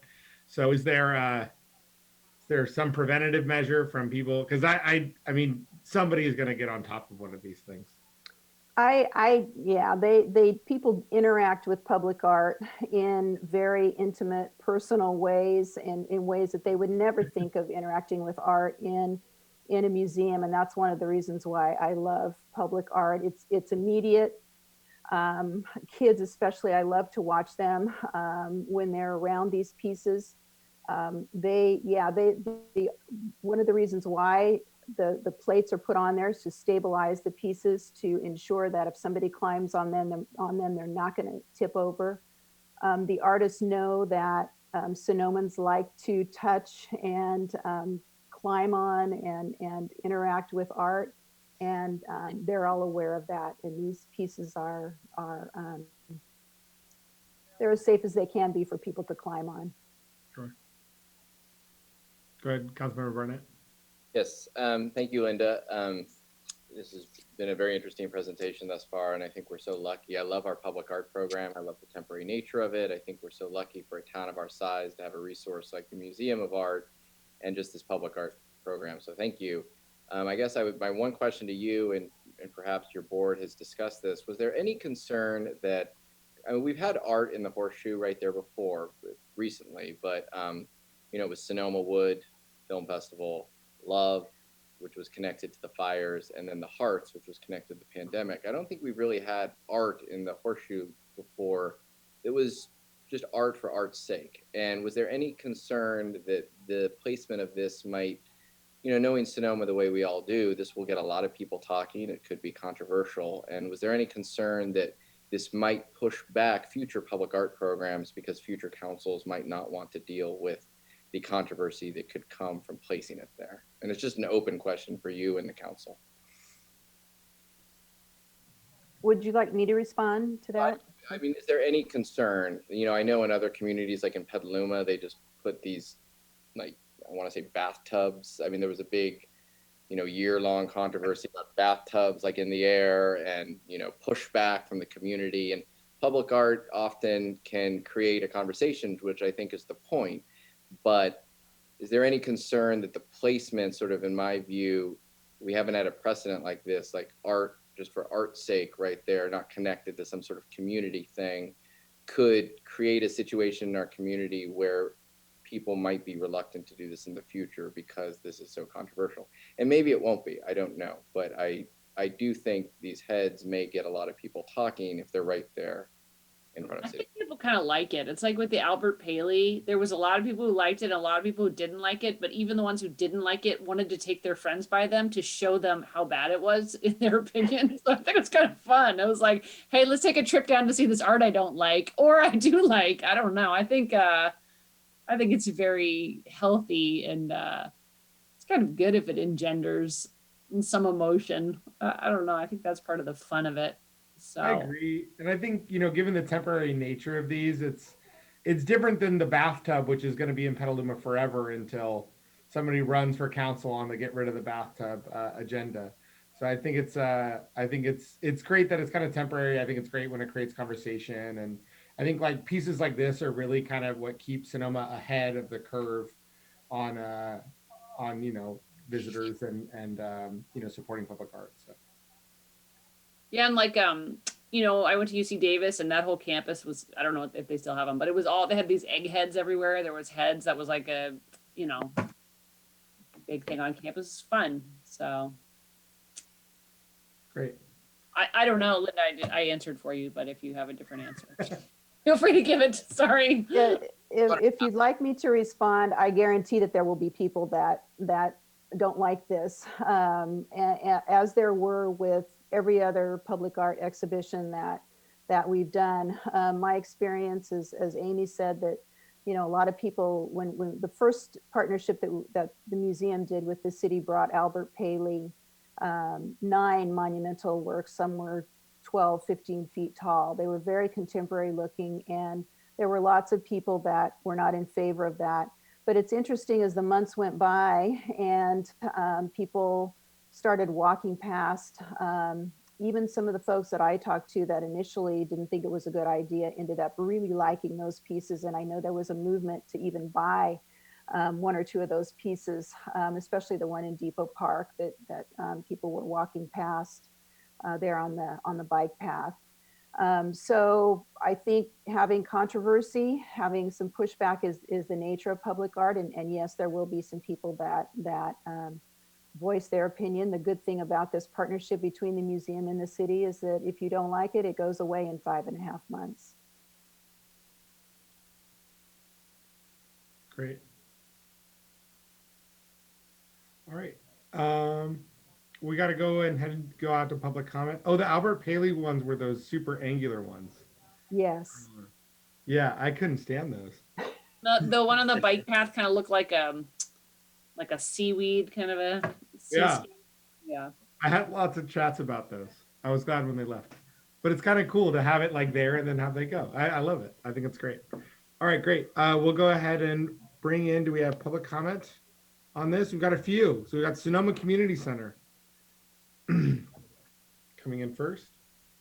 Sonoma Community Center, you are on with the Sonoma City Council. 2 institutions chatting. Good evening. Can you hear me? Yeah, we can. Okay, great. Hello, council members, city staff, and the amazing community members who are in attendance tonight. I'm Kayla Stein, the Director of Ceramics and Arts at Sonoma Community Center. In April of 2020, I developed and co-chaired the Heart of Sonoma project that took place and brought hearts to the plaza, the springs, and local businesses. And I thank you for the opportunity to speak tonight in support of June Kaneko's work, front and center of the plaza. I appreciate the council's previous remarks and questions regarding this work and location. As you may have heard, the ceramics program at Sonoma Community Center has national recognition and has grown to reach international audiences. Ceramics is integral to the identity of the Sonoma Community Center.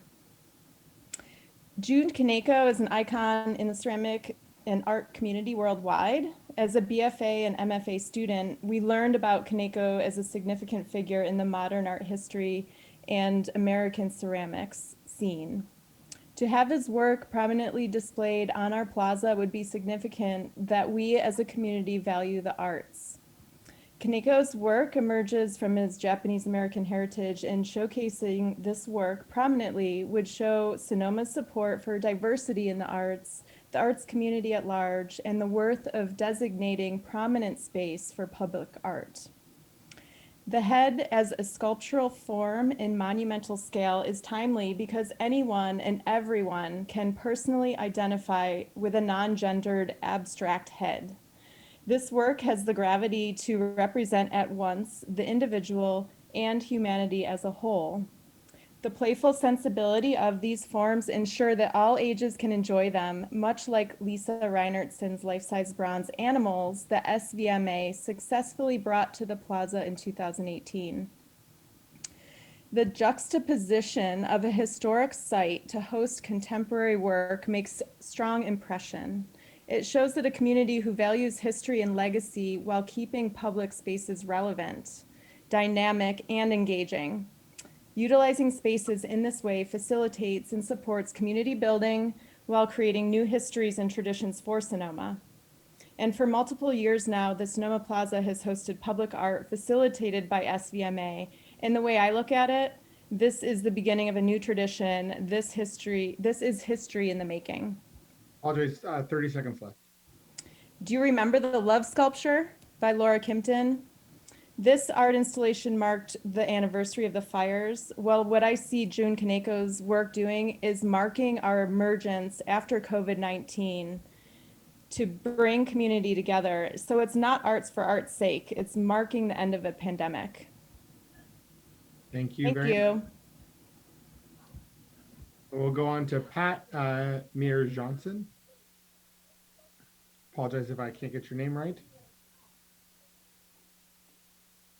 Okay, I'm Pat Meyer Johnson. I am a local working artist here in Sonoma, and I'm also on the board of directors of the Sonoma Valley Museum of Art. We love Sonoma, and we believe that this is one of the best places on earth, and we love art and feel that public art is a necessary part of our community's personality and image. And while we love Sonoma's food and wine and history, and who doesn't, we need to give visitors even more of a reason to come to our town, while at the same time satisfying the cultural needs and desires of our own citizens. And one way to do that is through free, courageous, and confident public art that is boldly on display and greets people as one of the first things they see when they come to our plaza. I mean, what does art say to us and the rest of the world about ourselves? That we care enough to invest in showcasing large works that are freely and easily accessible for our community to view. That there is support within our community for art. That people of all ages and all walks of life can have something to notice, enjoy, challenge, and simply to think about. And visitors will return home to talk about it. And that we care how we project ourselves as a community beyond the everyday. So by having public art regularly and prominently on display at the plaza says that we believe creativity counts, and we want to proudly share art generated both outside as well as art created within our own town. Art creates conversation, controversy, and gives so much more dimension to our town. Let's boldly display it for all to see.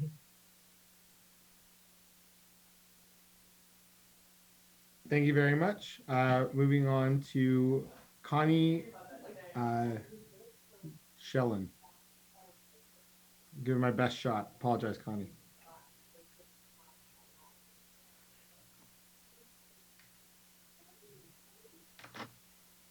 Can you hear me okay? We can indeed. Wonderful. Hello, City Council, and thank you for the opportunity to speak. My name is Connie Schleline, and I am a Sonoma resident. I moved to Sonoma 6 years ago. I moved from Colorado, Loveland, Colorado, to be precise, one of the top art cities in the United States. And also I also lived in Vail, which also has a huge public art program. My 30-year career in the city of Loveland was as an art educator and a university art education professor. Currently, I'm on the Cultural and Fine Arts Commission, the Sonoma Valley Museum Board, and I was also co-chair of the Heart of Sonoma installation this last summer in the plaza.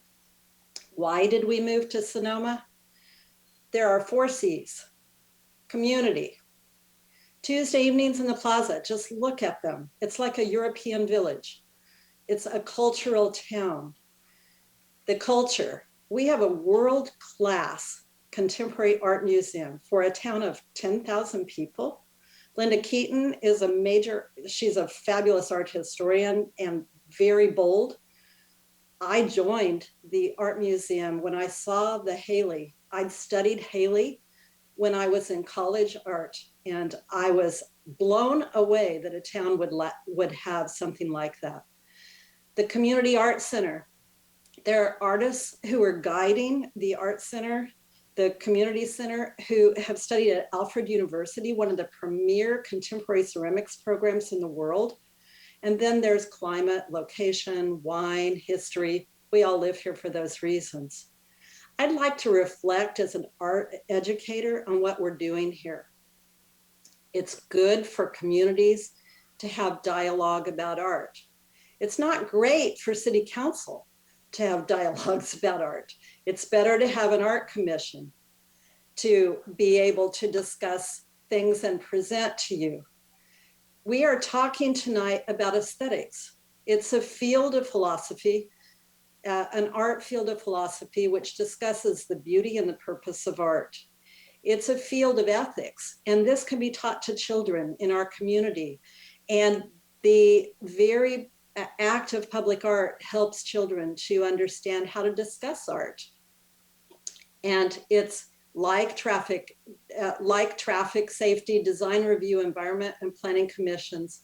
It's good to put those discussions in the hands of professionals. 15 seconds. So basically, my background is from an art town.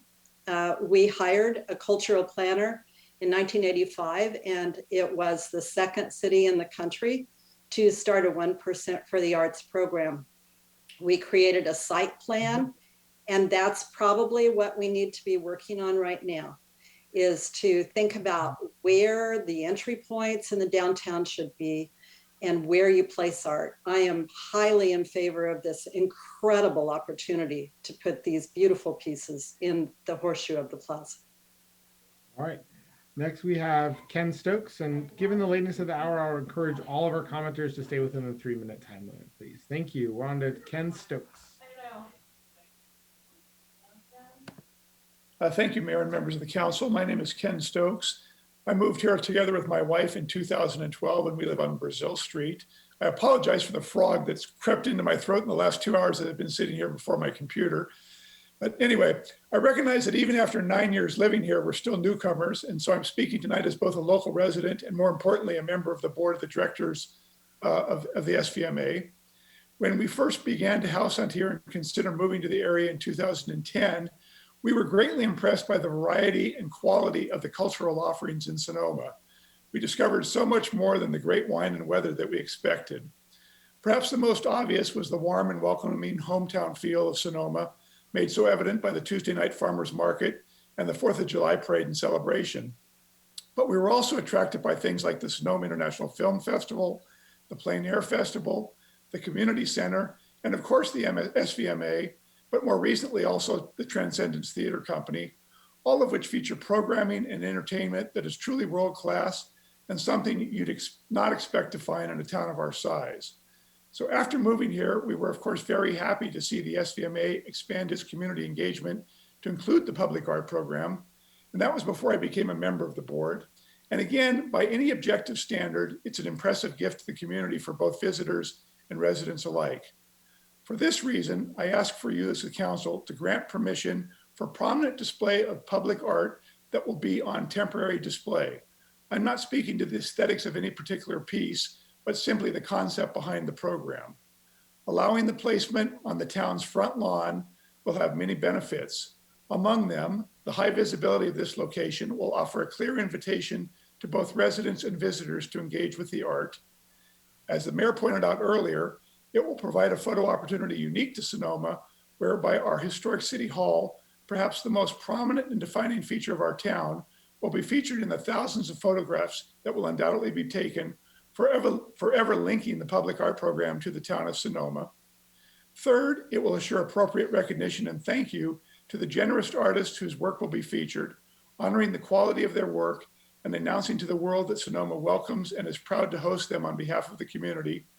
And finally, just as is often said that success breeds success, the proud and prominent display of art this year on the front lawn will no doubt make it easier to continue to attract and encourage other prominent artists to participate in the public art program in the future. Again, I thank you for your consideration. Thank you, Ken. Appreciate it.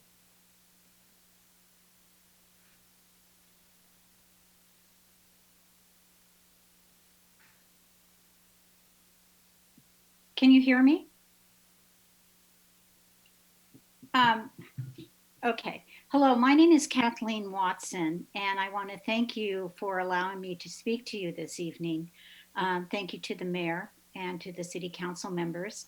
I have lived in Sonoma Valley for 27 years, and I have volunteered at the Sonoma Valley Museum of Art for the last 10 years. And currently, I am chair of the volunteer council, and I have been chair for 2 years. And I have recently been elected to the board of directors. I have, and I want to make this light and to the point. I have firsthand knowledge of leading tours of the sculpture exhibits through the plaza. It has been an honor and a privilege. And one of that is it's an honor to work with the city to bring art out into the plaza and to have that collaboration with the city and the Sonoma Valley Museum of Art. I have been a guide for those tours, and it's been a lot of residents, a lot of people visiting the town, and it's always just generated an incredible amount of enthusiasm, a little bit of controversy at times. And I think it's just really important to the livelihood of our town to bridge culturally that engagement with the museum and the city plaza. So I am all in favor of this collaboration and having these artworks in such a prominent location. You've talked in the staff reporting about visibility, and Broadway is being the gateway to the plaza. The front lawn is the front door.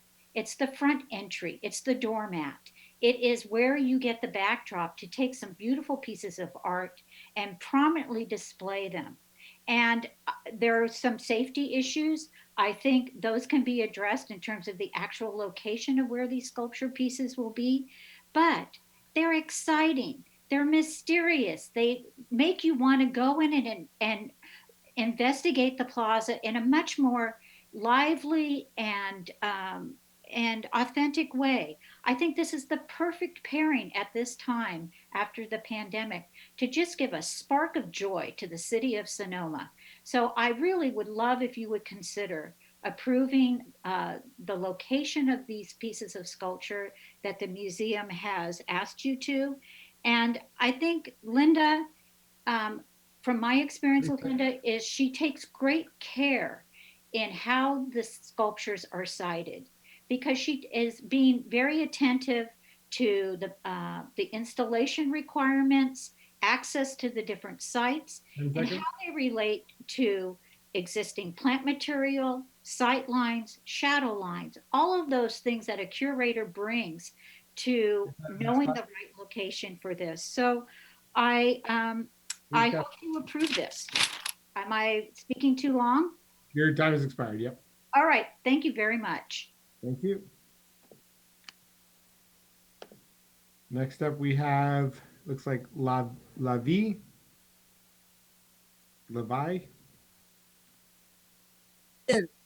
It's actually, can you hear me? It's Veronica. I'm sorry. Oh, okay. Hi Okay, there. Yeah, somehow or another, it shows up as Levi. Yes, so Veronica Napolis here. I'm a retired designer, author, and college level teacher. Currently, I'm on the Cultural and Fine Arts Commission, and I'm also a working fine artist. So good evening, Council, and thank you for listening to this very, very important topic.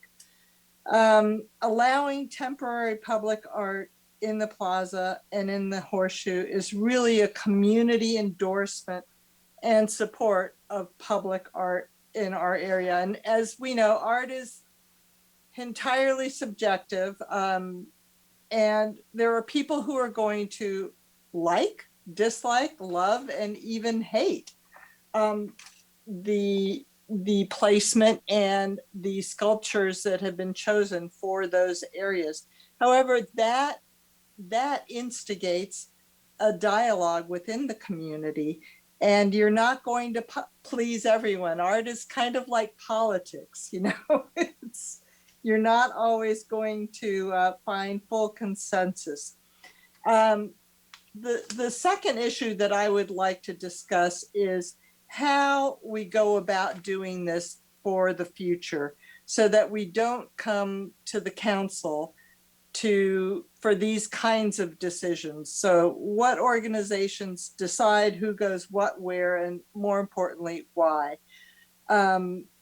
It's in the past, it's been a collaboration between the SVMA the city staff and the CFAC.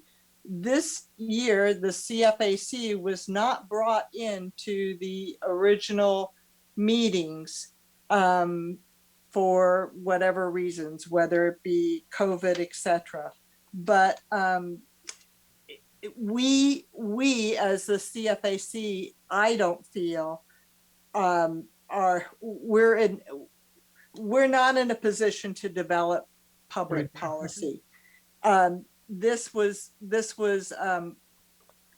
outlined in my letter. It's outside of the scope, expertise, and mandate of the CFAC.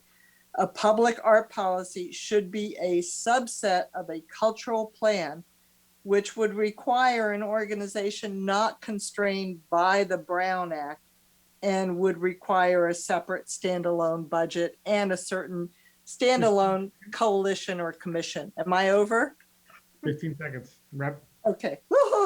So I think that we need to work on how we're going to decide in the future many questions, but mostly public art and its placement.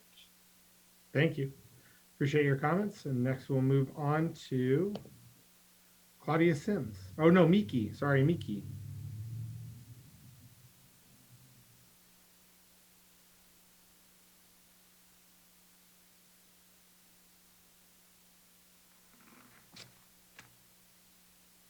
Miki, if you could unmute yourself. Can you hear me now? I can indeed. Okay, thank you. My name is Mikey Shulevi. I'm a Chinese American artist and a museum educator working for Sonoma Valley Museum of Art. And I've lived in the area since 1987. We're in the process of reviving ourselves and our towns coming out of hiding to embrace a world that has been shared virtually and that has been globally altered.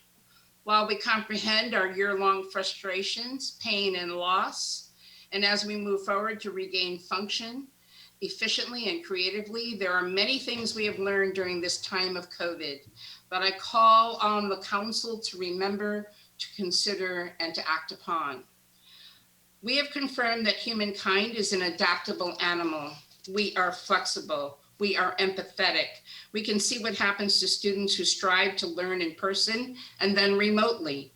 We have seen how the shutdown has affected our businesses, the differences between takeout and eating in a restaurant, to see images of family rather than to be with family, to see pictures of art and nature on computers and mobile devices versus seeing the mountain and the deer and the painting, the lack of authenticity, to know a thing in real in front of us.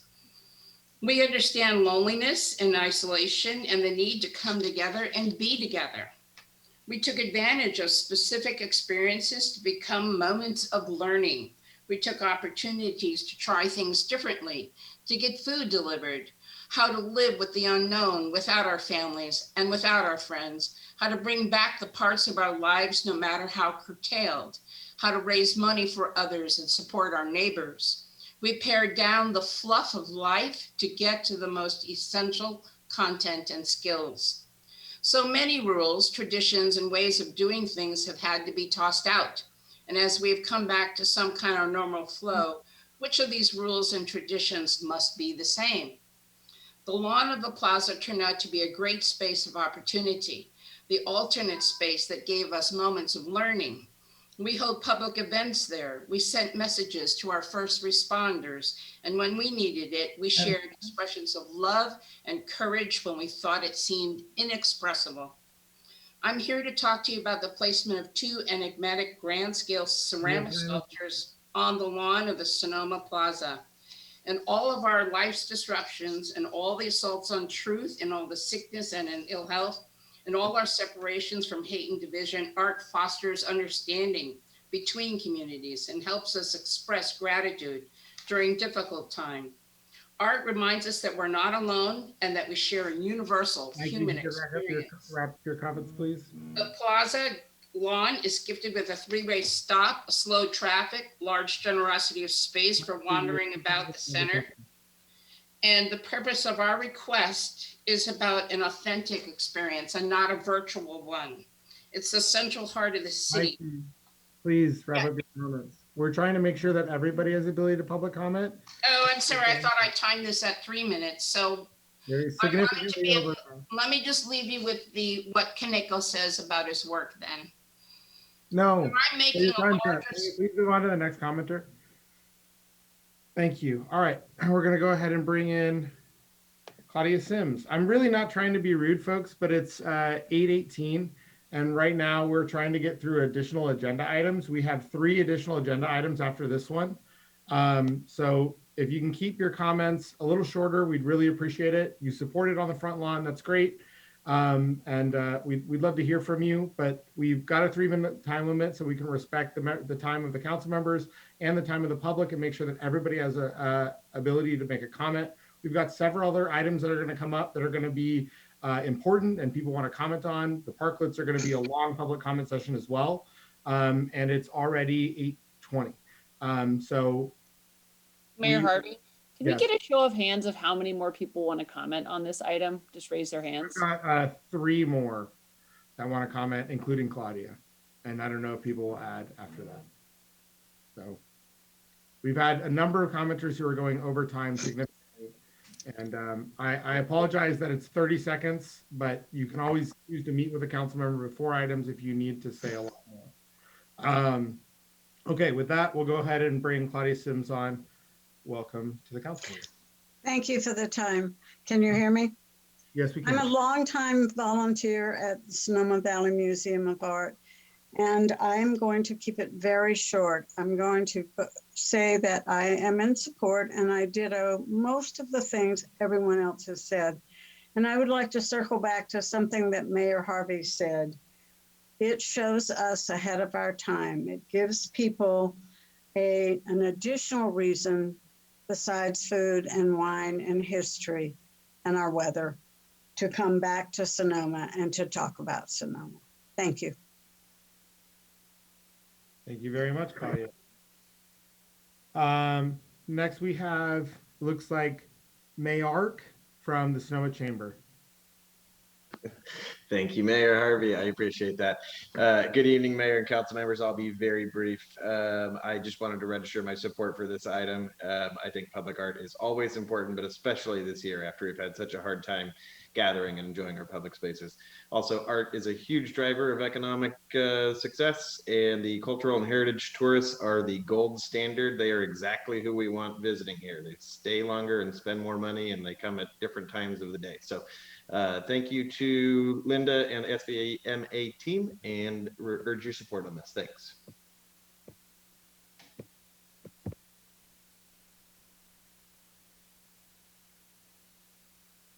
Next we have Suzanne Bragan.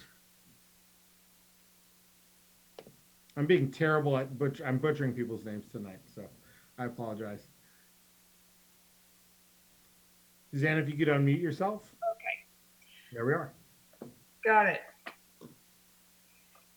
People humanize our plaza, and so do artists.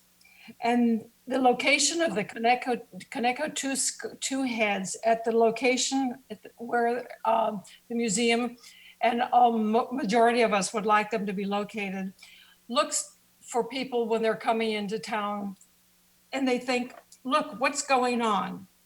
Finally, and I'll make this extremely short, of great importance today, public art is a well-accepted principle of urban design.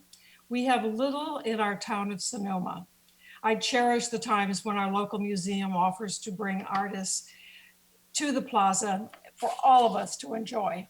So I hope you'll take the expertise of the museum and the commission that the location will be just spectacular for this particular show. Thank you very much. Thank you very much, Suzanne. Looking to see, we see nobody else raising their hand. We'll go ahead and close public comment and bring it back to the council for comments. Can I comment? Yeah, go ahead. Councilmember Harrington. Great. I think this is exciting. I support having the art. I think based on the types of public comment we got, I think that people misunderstood that somehow the council has voted against this and we need to be yelled at until we can understand why it's good. That never happened. This is the first time we've ever had it. And every time we've ever had public art come before us, we've always approved it. And so certainly it's our job to take into consideration the safety concerns raised by our public works director. That's something we have a obligation as a public entity to do. And to the extent that they can be moved back and those safety concerns can be met so that we don't, people don't get hurt, then I would support it, and I'm fine with that. But I just want to clarify, I appreciate all the public comments and the passion, but this city council has never, not even once, hinted that we don't want public art in the plaza, and we have universally supported it. So I hope that that is clear, and I am so confused. And if you were informed that we were against it and you needed to come here and yell at us, please email me and tell me why you got that perspective, because I am a little bewildered by the almost vitriol of some of the comments tonight. But I'm very excited about it. Linda, thank you for bringing it here. I'm sure it'll be wonderful for our town. I can't wait to see it. Thank you.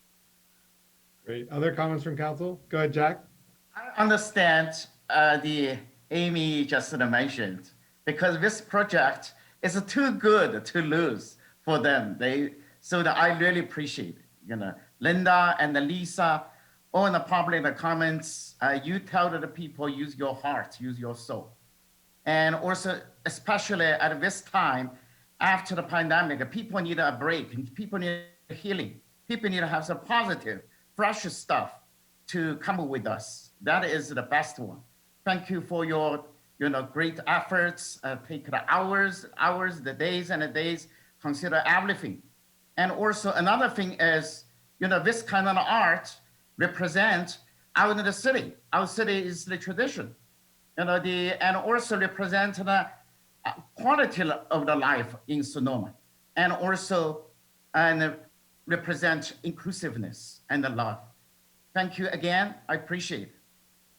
Thank you so much, Jack. Councilmember Ding, go ahead. Any other comments? Councilmember Agramonte, please unmute yourself. Thank you. Well, I'm very excited about this. And I think the two busts will be very exciting. During the fires, acrobats from all over came to stand on Vallejo's head. So you have to understand that they're very talented acrobatics, people who practice that. You can only anticipate what might happen. And I think it's wonderful. I can't wait to see the art. I always enjoy it. People who come to visit us from out of town, we always take them to your exhibitions. So I'm very excited about this. Thank you. Thank you, Councilmember Agramonte. Councilmember Barnett. Vice Mayor Agramonte, I apologize. That's all right. Thank you, Mayor Harvey. As I discussed, I love public art. I'm very excited about our public art program. As Councilwoman Harrington said, this council has always supported public art, and I really love the temporary nature of our public art, that we are treated to such unique and amazing pieces every year from different artists from around the world and from our valley. And so I love our public art program. Obviously, in my view, the only controversy tonight was the placement of the public art in the horseshoe. I do think staff's concern, public works concerns are valid. I also think that, we are going to be setting a precedent here. In my view, we've never had public art in the horseshoe that was not connected to some sort of community event, whether it was the film festival or the fires or the pandemic. And while I understand that there is a view out there that these heads will celebrate coming out of the pandemic, it is difficult for me. Again, obviously art is meant to challenge people and get people thinking, but I don't understand, obviously, the direct connection of the heads to the pandemic. And maybe that's just me, maybe I'm just a layperson, but obviously this is going to have support. I do believe in our public art program, and I just want to caution, I am concerned. Everyone that knows about this is out here supporting the art tonight, but most of our town has no idea this is going to happen. And when they drive down Broadway after the installation, I guarantee you every single member of City Hall, including us, is going to hear about it. And so I look forward to hearing about that. and will trust the rest of my council and our arts community on this. I spent some time in Santa Fe last fall, and Santa Fe is known for its art. And to some of the comments from our public commenters and other council members, obviously Sonoma is known for wine and our history. And if we can somehow layer that in to be also known for art, and we're a vibrant arts community, I'm very excited about not only that, that identity for Sonoma, but the potential that has for our economic development as well. And so, again, I am very concerned about the placement of these on the horseshoe, and perhaps in the future we may have to revisit this, and maybe we basically are going to do one and done on this, see how it goes. But since it has the support, I do want to support our museum and Linda and the excellent institution we have there and the rest of our council members, and I will vote to support this tonight. All right, thank you so much, members of council. I really appreciate it. I will be supporting this tonight. I think it's important, as Councilmember Harrington mentioned, that we do consider traffic safety concerns and the rest of that. So if the statues can be moved back a bit, I think that would be appreciated, and I would encourage Ms. Keaton and our director Ferguson to work together on kind of figuring out something that might work a little bit better. Allow them to take a picture of the plaza with the city hall with the head statues, and it should be good. I also appreciate the comments of my fellow council member that if we do this, put this art in, that heads may roll. So I want to make sure that doesn't happen either. But I think, that whole engendering conversation due to art is always a great idea and something that we should support. So I'll be voting to support this as well. And if we could move for a roll call vote, I would appreciate it. Just to get, sorry, go ahead, Councilmember Harrington. Oh, were we giving a vote or direction, or what was the action? Yeah, there actually is a resolution, and we were kind of waiting to see where you landed on the horseshoe question. And that would be point 3 in your resolution, which is now a series of blank lines. So, yes, Councilmember Burnett. I'm sorry, and I don't have the resolution in front of me, but does the resolution allow the placement for this particular year, or just in the future? I mean, are we creating a public arts policy through this resolution? No. Okay, so just we can be clear, if that's what you wish, that this is a 2001 installation that can be in the horseshoe, and I'm going to wordsmith with you right now. So this would be point 3 of the resolution. These public art pieces can be in the horseshoe. They'll be placed after consultation with our public works director as to the best point of safety, and they're then authorized then by the city council in that regard. Great. Good. Well, I'm glad. I wouldn't want to get ahead of ourselves and improve it for long term. So, may also, Mayor Harvey. Yes, absolutely. And as we move forward, there was a letter from Veronica from the Cultural and Fine Arts Commission. I do need to think perhaps the council should talk about our public art policy and really sort of create that. But I was I heard that we're not allowed to put public art in the north quadrants of the plaza, and I don't know why. And so as we revisit that, I would be supportive of public art throughout all the quadrants of the plaza. And I don't know what the policy is on that, but it sounds like we need to revisit that. Can I just ask a question? So there'll be a separate contract that the city manager will do with the museum about the things like replacing the grass and the indemnity and all that. Is that how it works? That's how it's worked in the past. We have a separate agreement. Yes. And we're not going to approve that. That's going to be signed by Dave or who? I believe the that was resolution does not contemplate that. If you'd like to include that, that would I don't need to see it again. I just wanted to know the procedure. Well, let's make sure it's crystal clear. That always helps me. I'm going to screen. Go ahead, City Clerk Barr.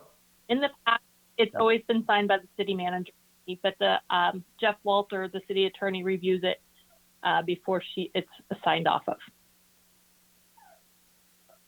And I believe Jeff Walter actually has to sign the document itself. I'm going to share the screen briefly that includes the whereases to the resolve to the resolution.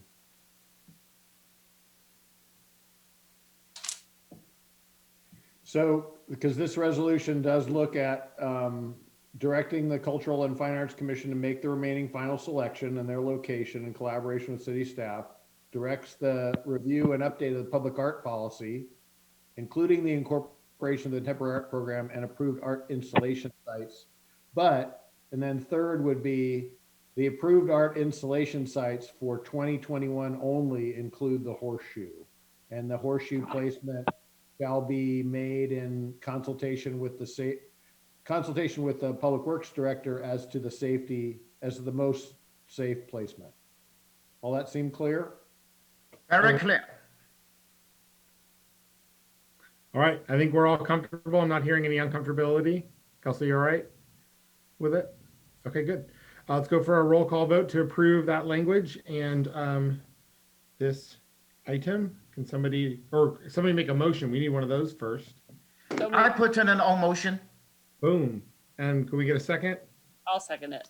All right, great. Motion by Councilmember Ding, seconded by Councilmember Harrington, and we'll go for a roll call vote.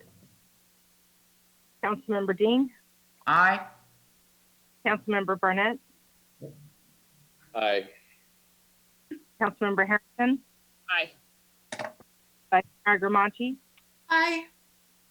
Mayor Harvey. Yes. So Thank you. Mayor Harvey, I wanted to bring something to your attention. Yes, ma'am. The schedule. You know, we usually have a, I don't know what the expression is. We're supposed to look at it, the time.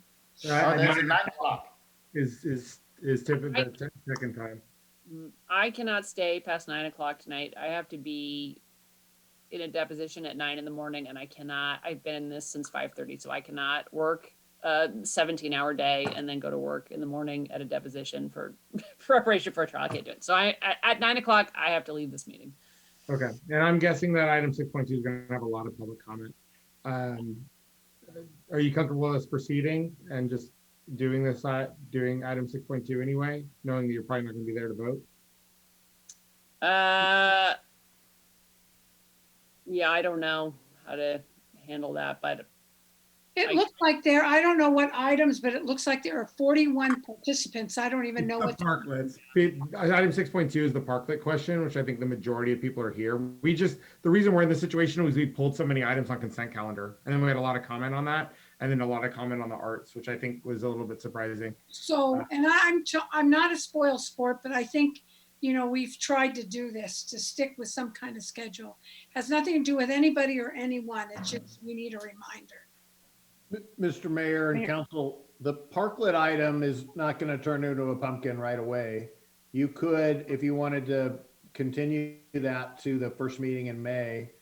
In other words, there's not a decision point there that's going to collapse on us in May or June. I feel bad for the members of the public who've shown up to comment on this item, frankly. In some ways it's better because we've heard from some retailers that they were a little bit shocked and wanted a little bit more time on this one. So I think there's good reasons and bad reasons, but I do feel bad for people who stayed on this meeting since we started at 6 for 2.5 hours to comment on this and aren't going to be able to. I am definitely sympathetic to that, but I cannot work 17 hours today and be fresh for a deposition in the morning. I cannot do it. And so I'm going to have to put my professional life before tonight. So I would prefer not to have it voted on when I'm not here because it's an important matter. But if the council feels like they want to go forward, that is in your discretion. Okay, well, in the interest of making sure that Councilmember Harrington has the right to vote on such an important item, we'll go ahead and I apologize. Well, let me ask council, are you guys comfortable with punting it? Or just for 1 month until the first meeting in May? Well, I think I understand what Mr. Kiff is saying, is that it's not really time sensitive, although serious. So I'm comfortable, I would prefer that that Councilmember Harrington be part of this. Jack, comments? I agree. Yes, I agree. Okay, great. So I think we have to affirmatively do that, moving it to the May, and we do allow public comment during that period. The public comments are expected to be about whether or not you want us to move it to May. So if you want to call in to support the parklets, please save that for May so that we can get our other two items done. I'm just asking you, public, as a favor. Of course, I'm not going to shut you off before your time. And when we move this item, what we're doing here is we're taking the item 6.2, which is discussion about the alfresco dining in the parklets. We're moving it till May 1st so that Councilmember Harrington can participate. There will be time for public comment on that date. And of course, if you have significant comments that you want to make, I encourage you to reach out to your council members in the interim. Everybody here is willing to meet people for coffee and have a chat, or if not in person, I forget that we're in COVID, Zoom or a phone call, all these are appropriate methods. And so I think we're going to move in this direction to move the item to May 1st, the first meeting in May. And we are going to open up public comment to have a discussion for the public to comment on whether or not we should move the item. If you could, I would encourage you to wait till May 1st to make your comments, but you will do as you will. And I will go ahead and open up public comment. I want to check with the city attorney. Am I doing things in the proper order right now? You are, and you can limit the public discussion to 1 minute, given this is a very finite question. 1 minute should be I will fine. shorten public comment to 1 minute in the interest of that. And I apologize, public. I promise you that when we do this meeting in May, we will have a 3-minute public comment as per normal, but we're trying to save time here and get through these other two items and bring this on later. So we'll open public comment. I see Ryan Laley. Thank you, Mayor Harvey and council members. Is it possible to make this item agenda earlier in the agenda during that May 1st meeting? Yes. It's a great idea. We'll make sure it's the first item of the regular calendar. Certainly. Thank you. Great. And next we have Mark from the Sonoma Chamber. Good evening again, Mayor and council members. I just wanted to throw out there, I do know that there's a number of businesses who are holding off on making some decisions with regard to this item. And so with all due respect to Amy, I just wanted to throw out there the timeliness of this. This is a difficult thing. I understand rules are rules. So support whatever decision you make, but this is going to create complications for people.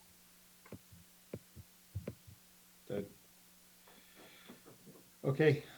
Seeing no one else rise, I appreciate public for participating in that. And I do understand that people are making decisions around this. We respect the seriousness of moving an item, especially an item as serious as this. But I think it is important that we have the full council here. You never know how the majority is going to go. And I think it's important that elected members have the opportunity to weigh in on items that are this important. And I also respect that everybody's a volunteer here. We are not paid council members. This is not a full-time job. We all have other responsibilities to family and work. And we all have to find a way to balance that, and sometimes it conflicts. And so obviously we want to respect Amy's time and her ability to do her job and do it well, the one that pays her bill. So that's very important that goes successfully tomorrow night. So we'll go ahead with that. If we can have a motion to kick this to the first meeting in May. Move to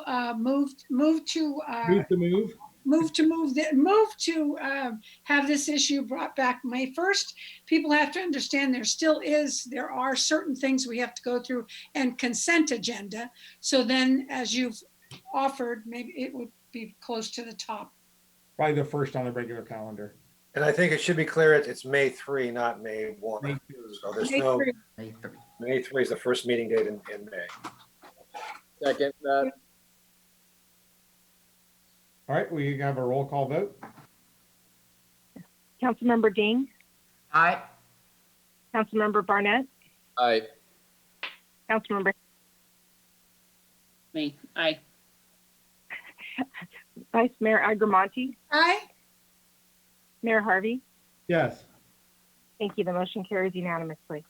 Great. On item 6.3, discussion, consideration, possible action to adopt a resolution establishing appeal fees for land use planning applications and permits and that the activity described above is not a project. We'll go ahead and move it on to our associate planner.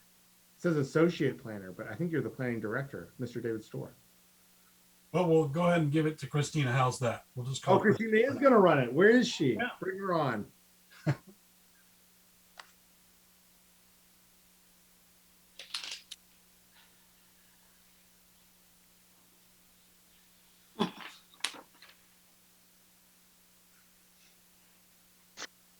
Hi, everyone. Thank you for your time this evening, and apologies for the serial in the background and the kids that might come through at any minute during bedtime. Hopefully they're asleep. I am gonna share my screen in just a moment. Oops, it's not design review hearing.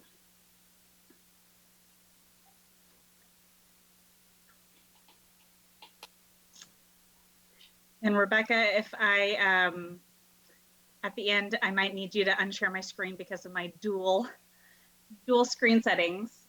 So we are here tonight to discuss appeal fees.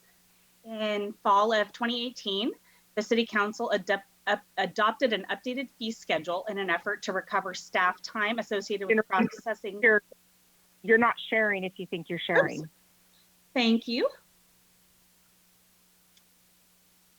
I noticed that the second that the planning item comes up, the people in the waiting room went way down. All right, is that working now? All right, back where I was starting from, in 2018, the City Council adopted a new fee schedule in an effort to recover costs associated with those planning permits. The amount of the appeal fee was not changed at that time, which is a flat fee of $400. And it was anticipated that additional review and research was going to be needed. And so the can was kicked down the road.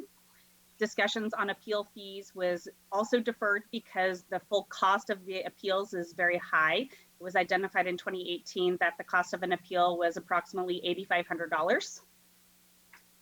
So this is, there we go. This is the adopted 2018 fee sheet. And so what we're going to be discussing tonight is this last line under the fixed fees, appeal fee, $400. And note 2 reads, cost recovery and policies regarding appeals will be reviewed at a later date with City Council. And so that's what we're here to do tonight, is to review this issue. Over the past few years, the city has spent a considerable amount of time and staff time on appeals. And City Council recently requested that the zoning code ad hoc tackle this issue and make recommendations to City Council. City Council has reviewed the existing appeal fee and a history of our appeals over the last 5 years or so. They have reviewed the appeal fee and structure for many adjacent cities and counties and have recommended that the City Council adopt a tiered appeal system approach based on permit type and residency, whether an appellant is within or outside of the city of Sonoma. This is just a snapshot graphic to show what other jurisdictions in Sonoma County and adjacent to Sonoma County, what their appeal fee structure is like. The gray lines indicate flat fee structures. So Cotati, Healdsburg, Sebastopol, Windsor, and Napa are all on a fixed fee basis. Where there are multiple colored lines, the blue indicates the low cost recovery scenario. So in some of these instances, they did differentiate between residents versus non-residents. Sometimes it was an immediate landowner, a neighbor got a discount. In a couple cases, it was based on whether or not the appellant was a developer. And so in some of the lines, you'll see arrows, and these are indicating that the actual number is far higher. So as I mentioned in the beginning, the actual cost of an appeal is about $8,500.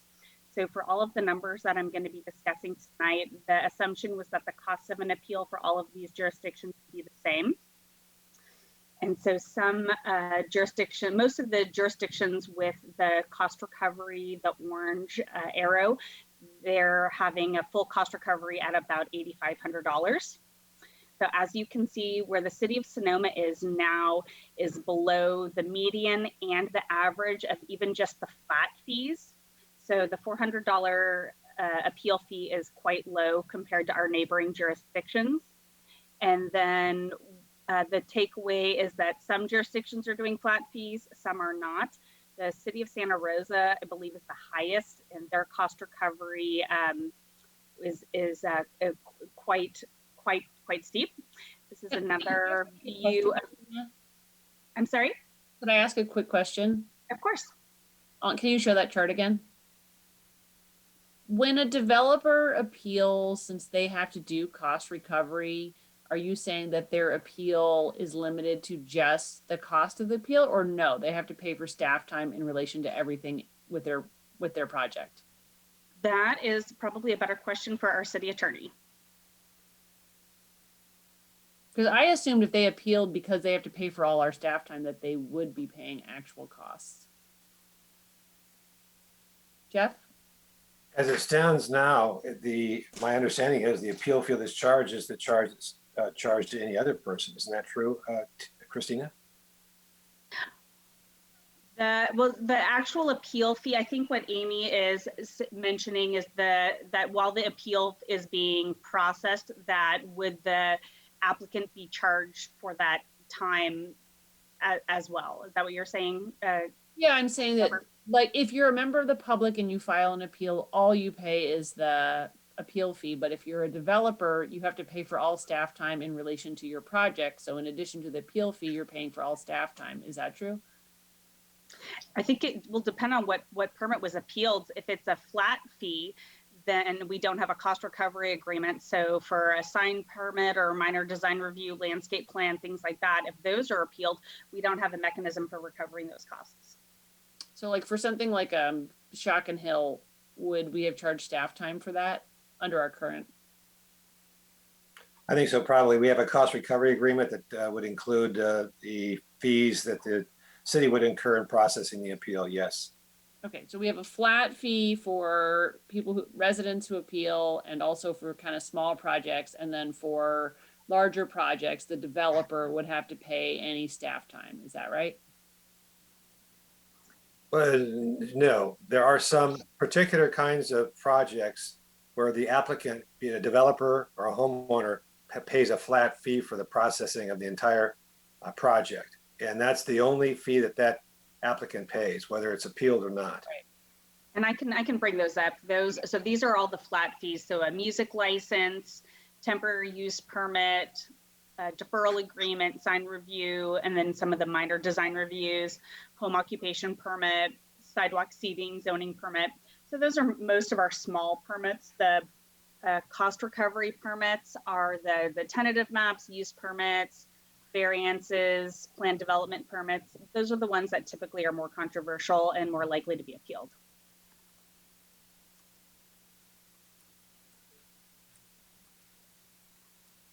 As Christina this is David. As Christina gets towards the last slide, you'll see that we've broken the appeals into those very categories. And so Amy did, excuse me, Councilmember Harrington, did that answer your question? I think so. Yeah, I mean, I think the answer is that it's more nuanced than just a flat fee, and it kind of depends on the project. So you can't answer every possible project, but it's both. Yeah. The slide before you right now is an overview of the data that the previous chart came from, and just wanted to show some of the thought that went into the ad hoc committee's discussions and recommendations. So the summary is that the average appeal fee is about $1,000, $967. The median appeal fee was about $496. There are the jurisdictions that have a breakdown for different fees for residents versus non-residents include Petaluma, Santa Rosa, and Rohnert Park. Those that have a cost recovery structure include Cloverdale, Petaluma, Santa Rosa, Rohnert Park, and Sonoma County. Before you now is the recommendation of the ad hoc committee. So there are different fees for a resident versus a non-resident, and we have also broken it down into major and minor permits. So for a minor permit, a tentative map, a use permit requiring a categorical exemption under CEQA, variance, lot line adjustment, sign review, design review, that would be a $500 fee. For a non-resident, it would be $1,000.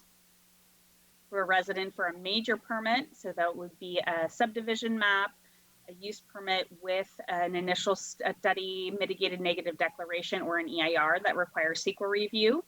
planned unit development, pre-zoning annexation, general, not general, planner rezoning. Those types of projects would be $1,000 for a resident and $5,000 for a non-resident. And so this is kind of splitting the baby a little bit. If you want to say it's raising all of the base fees to be more representative of the neighboring jurisdictions. So the $500 and the $1,000 are representative of the median and the average. And then getting towards a little bit of a cost recovery, that $5,000 non-resident of a major permit would, the goal would be to have some form of cost recovery. It would not be 100%. So the summary of the ad hoc's recommendation was to move from a single flat fee to a tiered system with lower costs for small projects, so that it would be easier for a neighbor to appeal a fence or addition design review, something that's directly affecting an individual property owner. There would also be a lower cost for City of Sonoma residents rather than outside organizations that are coming in and appealing a project. Would raise the minimum fee for residents from $100, so from $400 to $500. And it would raise the minimum fee for non-residents from $400 to $1,000. Overall, these changes would help to offset appeal costs to the city and would bring us into a level that's more compatible with our adjacent jurisdictions. Further questions?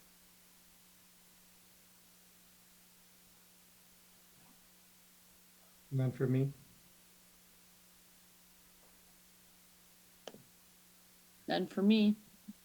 No, I'm good. All right. Yeah, questions? I concerned about, because the raise is not very big, it's not a significant, just only by $100. And because inflation also would be considered as well. But here I have a point is out in the local people having it easy gotten a chance to express themselves. That means the cost to stand up and say something at the court. That is we needed to protect this kind of the right for our local residents. Because this is $500 or $400 or even the $5,000 for the developer, for the rich people, it means nothing, increase whatever, they want to get in a project. But for the developers' neighbors, for average people and in the town, that is maybe, especially for the young people, maybe they were lost the chance to stand up to say something differently. So that is my concern. And I look at it from the 400 to 500, technically that is fine, but we cannot go no further. If we do go further, where the damage and the people's ability and participate and the democracy in the process. That is a minor concern. Thank you. Great. Any other questions from council? Go ahead, Kelso. I don't have any questions, actually. Is this time for council comment on this item, or? No, we got questions, then we do public comment, bring it back for comment. No questions. Thank you. Councilmember Argamonte. I'm trying to make mine a question. I need an attorney right now. Comment time and make a comment. I just want to know, how do people feel if my freedom's taken away? You get my freedom. That's what I think of appeals. People appeal and you take my freedom away. It affects affordable housing. It affects a lot of things. Right? That's my question. Thanks. Thank you, Mr. Mayor. I'm finished. All right, we'll go ahead and open it up for public comment.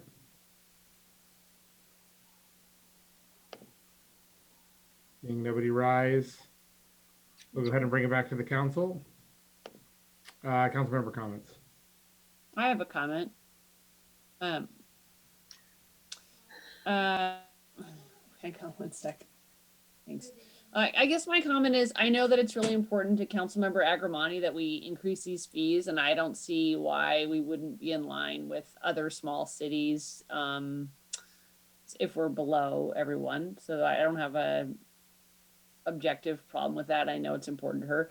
I will say though that in my first term, there were a lot of appeals and a lot of them had merit. And so I think the question was, and even the things that got appealed on when lawsuits were brought after they were appealed, those lawsuits, some of them had merit. And so I think there weren't a lot of frivolous appeals. There were a lot of appeals. And I think that we should be looking into why so many projects that were relatively defective made their way to the city council. That's probably a good question. And I also think the timeline for getting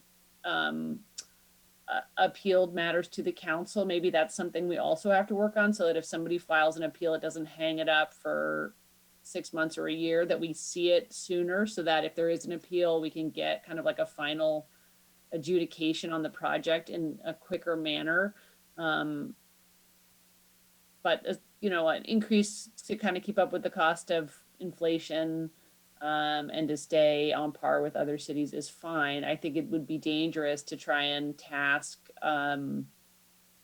members of the public with cost recovery, since their interest is in protecting the public, but most people's interest who are going to be appealed are developers who are making profit, so they don't have the same interest. And then I guess I would just say the final thing about residents versus the valley, you know, since we do have so many people that are not represented by a local city and they have a really vested interest in what happens within city limits, I don't know that I'm comfortable with a dramatic increase in cost on people from the valley, given that we're kind of one community. So I don't know the answer to that, but I don't want to say that somebody who lives just outside the city limits but spends all their tax dollars in our city should have a dramatically increased burden about having a say about what happens in their community. So those are kind of my broad thoughts. I don't know if that's super helpful, but if there's a number that kind of works for everybody, I'm open to some amount of increase.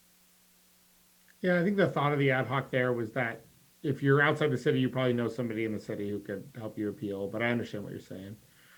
For sure, maybe it doesn't have to be so extreme. Sorry, Councilmember Barnett, you had your hand up. Apologize. Yes, thank you, Mr. Mayor. I think Councilwoman Harrington nailed everything right on the head, and I support basically everything she said. I actually would be open to changing the in-city versus out of city to the school district, which is the valley.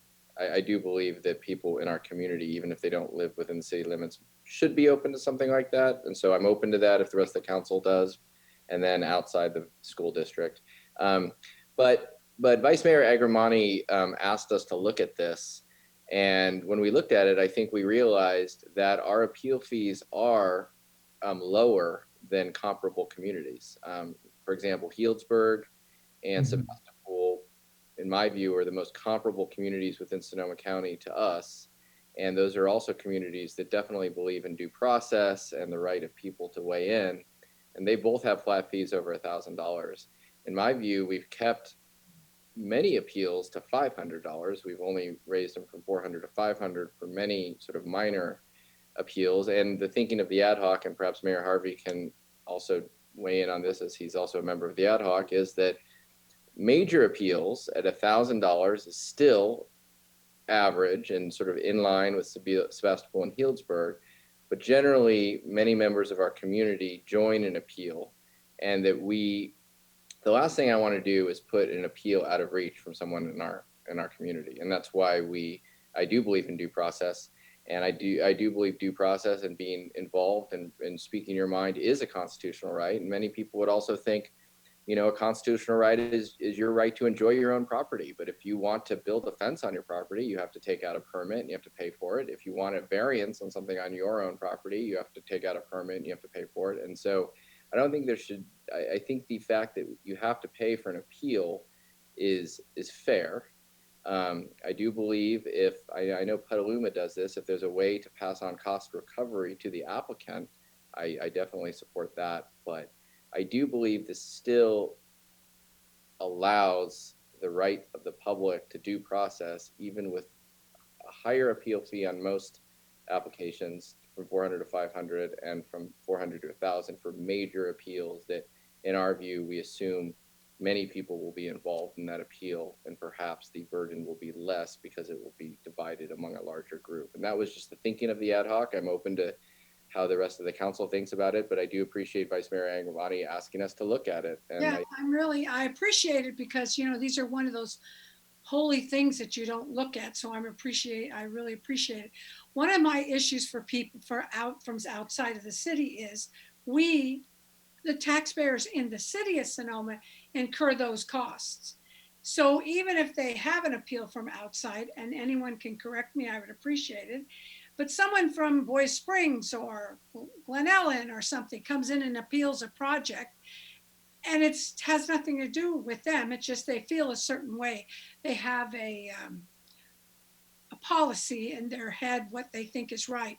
But we are the ones that incur the cost. Citizens here in the city of Sonoma, our taxpayers, not taxpayers from another county, from outside of the city. So, I mean, I'm willing to come down possibly maybe half up to 2,500, but I just think it's fair. You know, those are costs we have to incur, our taxpayers. would you be open, Vice Mayor, to expanding the in-city to the school district? So that would include, you know, elements of our valley, and then out of city, I mean, basically being outside the valley? Yes. I'm agreeable to it. I just think us even discussing it makes me happy. The school district would include Glen Ellen, right, and Bois and Kenwood, and they would get the same appeal fee as a resident of the city of Sonoma. So you support that because it seems like it's different than what you were saying before. Well, thank you, Mr. Mayor. You brought that to my attention. I know, I don't know. I have a problem, you know, and thank you, Councilmember Barnett. But I have a problem with somebody who doesn't even live in the city be able to yield power over us. So I don't. Maybe we can bring them down a bit. One of the things I was thinking about with the residential, like small scale project fees, is the way that the city border lines are drawn, because they're kind of strange. And if you look at like Verano Avenue, you could certainly have a situation where somebody's trying to appeal something their direct neighbor is doing. And because the city line runs through like that little neighborhood, they would have $1,000 appeal fee. So for me, I think I wish we could have clearer definitions. Like if we could like specifically end at like where like Taco Bell and like, you know, like that part, and like, you know, the things that are these more delineated lines. I would love to be able to include like basically like Shellville and, you know, like Boys Hot Springs area for some of this kind of stuff. And I think, you know, like when it comes to, I do agree with Councilmember Agramonte about the issues around, you know, housing development and stuff like that. These are multi-million-dollar projects that are going forward that are trying to bring housing to their community, and people are appealing it for, you know, reasons that are important to them, but may not be important to the broader community, right? And they have the right to do that, certainly, but it does derail process. And you know, I think Broadway MacArthur is a good example. I personally spoke out against that project at public comment meetings. Now we've got so many members of our community, and members of the community appealed it. They had serious reasons and studied reasons why they felt that that was appropriate and why they thought the appeal was needed, ER complexities, all that kind of stuff. But our community is constantly asking, why hasn't something been built there, right? And I don't think that raising this appeal fee would stop that, right? At all. I think there were problems with that project, and it also, I think that members of our community can band together and cobble together $1,000 fairly easily. So I think it's kind of creating a little bit more fairness and discrepancy as far as like paying cost recovery. I do not support that for residents. I don't think an individual resident should be paying full cost recovery, but on a larger scale developer, I do think that they should be. Although it does kind of, we've seen this kind of difference in developer. There's people who are maybe a little bit smaller bore and they kind of have a softer relationship with the city. And there's people who come in threatening litigation from the get-go, and they're kind of a bigger, you know, more hardball type developer. And I think that these kinds of like cost recovery things kind of lean towards those larger kind of more hardball developers and kind of turn people kind of, it gets rid of some of these mom and pop shops that might be there because they have these larger costs that they have to incur as a developer. And I hear what So I you're don't think it should be on the taxpayer, because obviously they're going to make a profit at the end when they're successful with the project, and you should always be rolling in the potential cost of appeal into, you know, your profit margin and everything like that. So lots of comments. I support this. I would be fine lowering the outside of city limits appeals on the for the commercial. So I would be fine with, like, if you want to cut that in half to 2,500, and I'd be fine on the residential just saying the same. Outside resident or inside resident would be the same, because I don't think there's a lot of cases where somebody from Glen Ellen is going to be driving around and be like, oh, they're going to build a fence and I'm going to appeal that. Like, I don't think they're going to do an individual project. I could see it happening for a large scale project. But again, I really do feel like this is such a tight knit community that they're going to know somebody that's in the city of Sonoma, be able to reach out to them and say, hey, would you be the name on the appeal? And then, you know. I thank you. I really appreciate it. My issue, of course, is with affordable housing. Everybody talks about it. We all support it. There are some cities, I can't say us, go beyond NIMBY. I know about another one. Nope, not on planet Earth. People will use any excuse, any excuse. And I really hope that this is something that will help us move forward on the issues that affect what really is important for us, is that our affordable housing. We each seem to be, you know, even workforce housing, there's not a lot of that either. So I appreciate the conversation. So are we still at $500? So at 500 for residential, 1,000 for a larger scale project for residents. What I proposed was we'd make for the smaller scale, like your neighbor's building a fence type of appeal, that we make resident, non-resident the same. And maybe we bring the non-resident down on the commercial side, which is right now at 1,000, 5,000, down to 2,500. All right, I'm good. Can we put up the slide again? And Council, I apologize, Councilor. Yeah. Okay, sorry. Trying to make sure everybody gets in. Of course. There you go. That's the one. Okay. I'd say the minor permit we make the same, and then the major permit we cut the non-resident in half. Okay, so for the first one, it's 1,000, and then the non-resident is 2,500, and then the next one is 500, and then what's the non-resident on that one? I'm saying 500. Just because of that case where, like, you live on Verano and your neighbor's building a fence, and technically you're not. No, I'm good with that. That makes sense? All right, cool. So let me ask David and Christina, everybody clear about where the motion is heading here? We don't quite have a motion yet. Okay. David Storer? All right. Yeah, I think we understand it. Christina, I'm sure, is taking notes as well. Yep. And then we do want cost recovery on the developer side. On the major permit side, yeah. On the developer side, certainly. All right. We got a motion on this one? I think Mr. Barnett still has a question. Oh, sorry, Kelsey, I can't see you now. Go ahead. It's not a question. I just want to reiterate, after some of this discussion, what Councilwoman Harrington said at the beginning, that there is a view that the appeals we had were not a result of, you know, nitpicky members of our community, but a result of, quite frankly, failures in our planning process. And I actually do believe that was the case. And since we, in my view, have you know, new members in our planning team, I don't think you've seen as many appeals as we used to. And there's a different way that they've gone about it that I think has resulted in that. And so I'm happy that Vice Mayor Agramani brought this up, because we have discovered that we are below neighboring and comparable communities when it comes to appeal fees. But I also think some of the appeals that have taken place in our community over the last few years, as Councilwoman Harrington, had serious merit and were a result of, in my view, failures in our planning process. So, And we'll see going forward. We haven't had any major project approvals recently either. So since we had the new planning director and things like that. Well, we had the Mockingbird. That's pretty Yeah. big.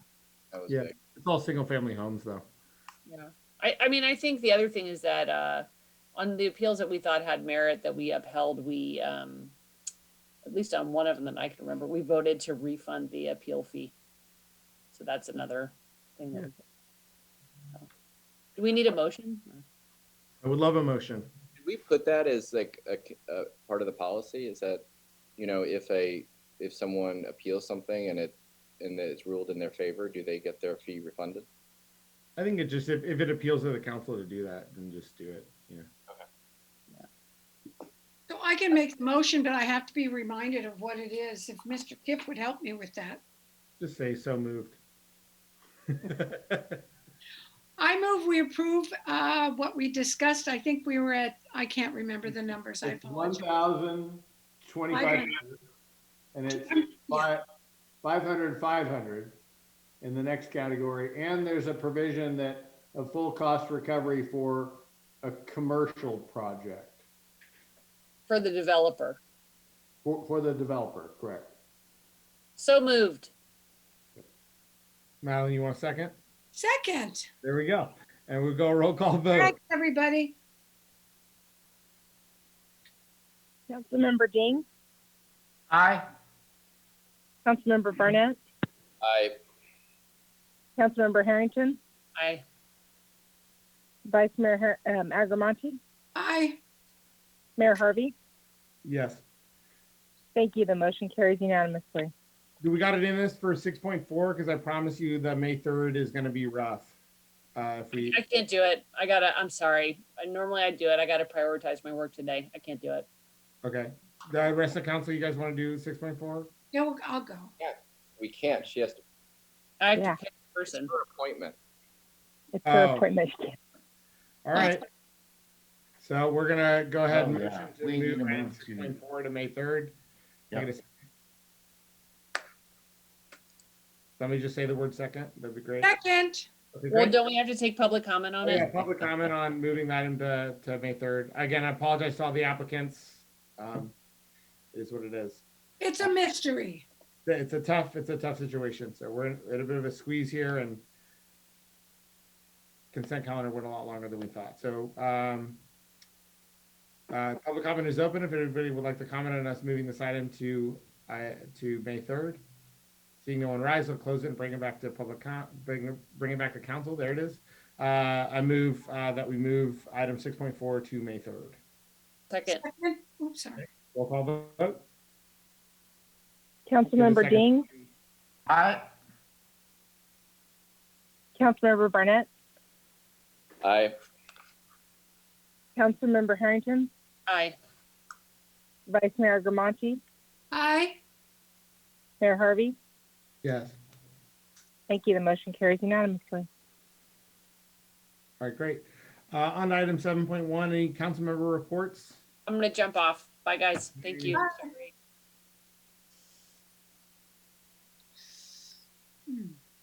Any council member reports? Seeing none. City manager, I know you had some reports today.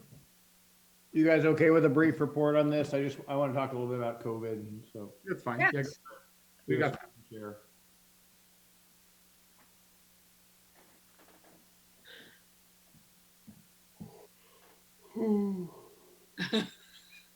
Okay. Yeah, I got this ring light now, so I can look more beautiful on the camera, but it is bright in your eyes, man. It is. And if you wear glasses, you can see the ring. Really? It's awful. Got one. Yeah. But you look great. You look gorgeous. I look gorgeous. Oh, thank you, Madeline. Yeah. Okay. Thank you, Mayor and council members, to keep your meeting moving. I want to give the community a brief COVID update. Good news all around. Cases are falling countywide. We're down to just 20 active cases in Sonoma, the lowest we've been since easily May, June. So that's tremendous.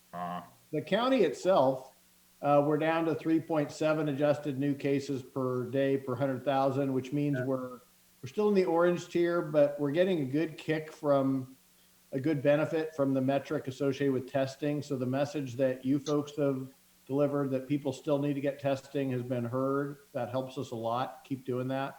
Okay. Testing positivity is very low, which is terrific. That's yellow tier numbers, meaning that we're doing a lot of testing and we're not seeing a lot of cases. So again, great practice there. Oh, good. We're the lowest in the nation, and California is the lowest in the nation in terms of test positivity. Vaccinations are quite high in Sonoma County. I bet they're even higher in the Sonoma Valley. But 60% of our population across the county now has at least one dose or is fully vaccinated. 40% of that is. That is awesome. Pretty awesome. Many thanks to the hospital and the community health center. Everybody 16 and over is now eligible as of today. There are great clinics going on at the La Luz Center Tuesday, Thursday, this Sunday. So anyone can go to that. We're encouraging that though to be kind of a Latinx community priority because that's a community in need.